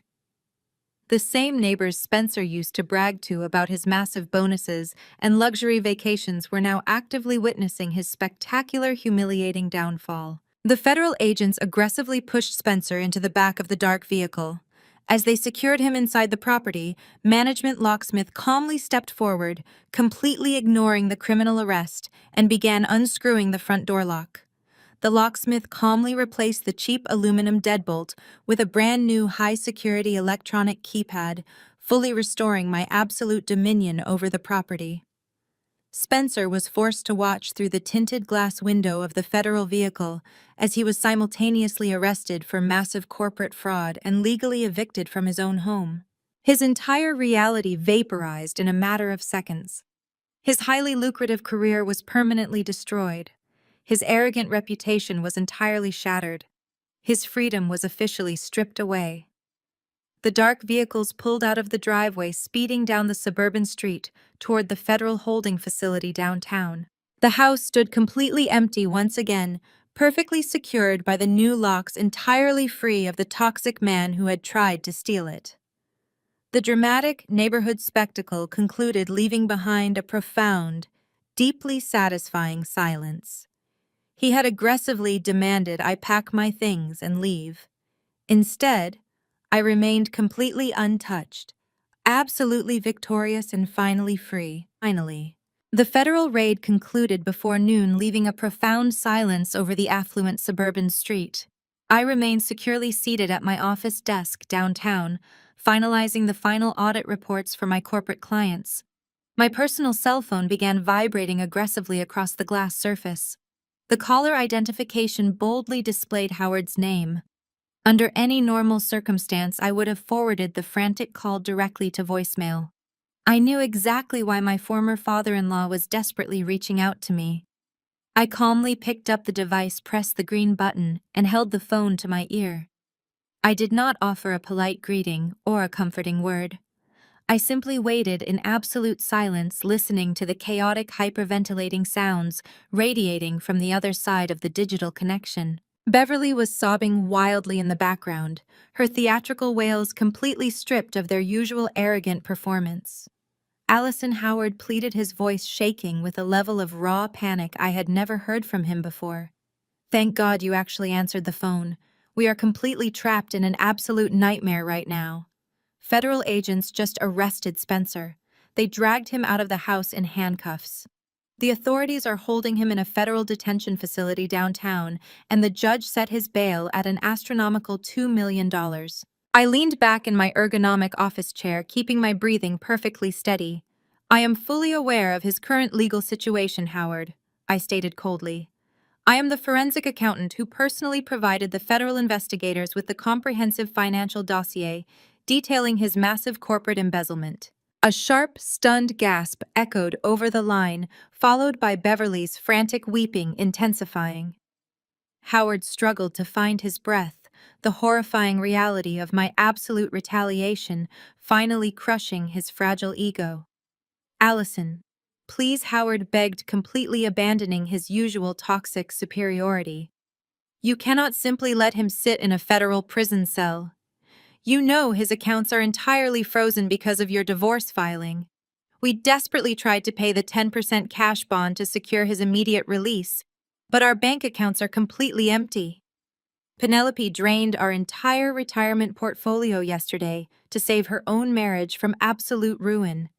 We literally have zero liquid capital left to save our son. We are entirely broke. I felt a deep, profoundly satisfying wave of pure justice wash over me. The incredibly wealthy, status-obsessed family that had relentlessly mocked my career was now actively begging me for financial salvation. You need to wire $200,000 to the bail bondsman right now, Beverly screamed into the receiver, snatching the phone directly from her husband. You have the money, Allison. You own that massive corporate holding company. You cannot just leave him locked up like a common criminal. He is still your husband. He is the father of an unborn child. You have to think about the innocent baby Madison is carrying. He needs to be free to support his new family. The sheer, unadulterated audacity of her frantic demand was genuinely breathtaking. She had marched into my corporate lobby just 3 days ago, physically slapped my face, and proudly called me a barren failure while loudly praising the pregnant mistress. Now she expected me to eagerly drain my hard-earned assets to purchase the freedom of the man who actively betrayed me, using that exact same mistress as an emotional bargaining chip. Madison completely abandoned your son the very second she realized his bank accounts were empty, I informed Beverly with surgical precision. She ran out of the legal mediation room, stole his $30,000 vintage watch, and explicitly told him never to contact her again. She absolutely refuses to raise a child in poverty. Your son has no money, no home, and no new family waiting for him. Beverly let out a loud, devastated wail, completely overwhelmed by the absolute collapse of her golden boy's perfect life. Howard quickly took the phone back, his voice dropping into a pathetic, desperate whisper. We are begging you, Allison, Howard pleaded. We will sign any legal document you want. We will publicly apologize for everything we ever said to you. Just pay the bail. You are a good, decent woman. You do not want to see him destroyed. Please have some mercy on us. I closed my eyes for a brief moment, actively remembering the countless Sunday dinners where Howard had loudly humiliated me. I remembered him demanding I return the furniture I bought with my own money. I remembered his cruel, dismissive words when I first started building my forensic accounting firm. He had looked at me with pure disgust and told me I was wasting Spencer's valuable time. I opened my eyes, staring sharply at the city skyline outside my office window. I do not have a single ounce of mercy left for anyone in your fraudulent family, I stated, my voice dropping to a chilling, definitive pitch. 5 years ago, when I briefly struggled to secure my first corporate client, you sat at my dining table and told Spencer he needed to evaluate his investments. You explicitly told him that my career was a pathetic joke. I remember your exact words, Howard. I have carried them with me every single day. Howard fell completely silent on the other end of the line, his breath catching in his throat as the dark memory resurfaced. Failures do not belong in my life, I said, perfectly mirroring the exact cruel phrase he had weaponized against me years ago. Your son is a massive, spectacular failure. He built his entire existence on stolen money and fragile lies. You enabled his toxic narcissism, and now you can watch him burn. Do not ever contact me again. I slowly pulled the phone away from my ear. I deliberately hovered my finger over the bright red button. I completely severed the connection and permanently blocked their numbers. The absolute iron boundary was finally set in stone today. My home has been perfectly refurnished. I did not simply return the items I legally extracted on that freezing Saturday morning. I upgraded every single piece. A massive plush sectional now anchors the living room facing a beautiful stone fireplace that crackles with warmth. The vintage brass bar cart has returned to its rightful corner, fully stocked, to celebrate my absolute freedom. Tonight, the dining room table is surrounded by the vibrant, joyful voices of people who genuinely respect and value my existence. I am hosting a celebratory dinner party, surrounding myself with the chosen family I cultivated after excising the toxic waste from my reality. Among the guests laughing loudly at the head of the table is Jamal. He looks like an entirely new man. The heavy exhaustion that used to permanently weigh down his shoulders during those miserable Sunday dinners with my former in-laws has completely vanished. After Jamal discovered the undeniable proof of Penelope's financial infidelity, he executed his own flawless exit strategy. He filed for divorce, legally protected his architectural firm, and completely severed his ties with the toxic family. Without his steady income to fund her lavish country club lifestyle, Penelope was forced to move back into the cramped, miserable apartment Howard and Beverly currently rent. Jamal is thriving. His business is expanding rapidly, and he has become one of my absolute closest friends. We often share a quiet, knowing smile across the room, silently acknowledging the spectacular synchronized implosion we both survived and orchestrated. The conversation around the dining table shifts naturally to our current professional victories, utterly devoid of the condescending mockery that used to define my marriage. I am running my forensic accounting firm with unprecedented success. The high-profile nature of my counterstrike against my corrupt ex-husband brought a massive influx of elite corporate clients to my door. They want the meticulous, ruthless accountant who dismantled a multi-million-dollar embezzlement scheme in a single weekend. I am operating at the absolute peak of my career, completely unbothered by the pathetic ghosts of my past. Those ghosts are currently facing the severe, crushing weight of federal justice. Spencer is not living in a luxury downtown penthouse. He is currently sitting in a stark, heavily guarded cell at the Federal Detention Center, awaiting his criminal trial.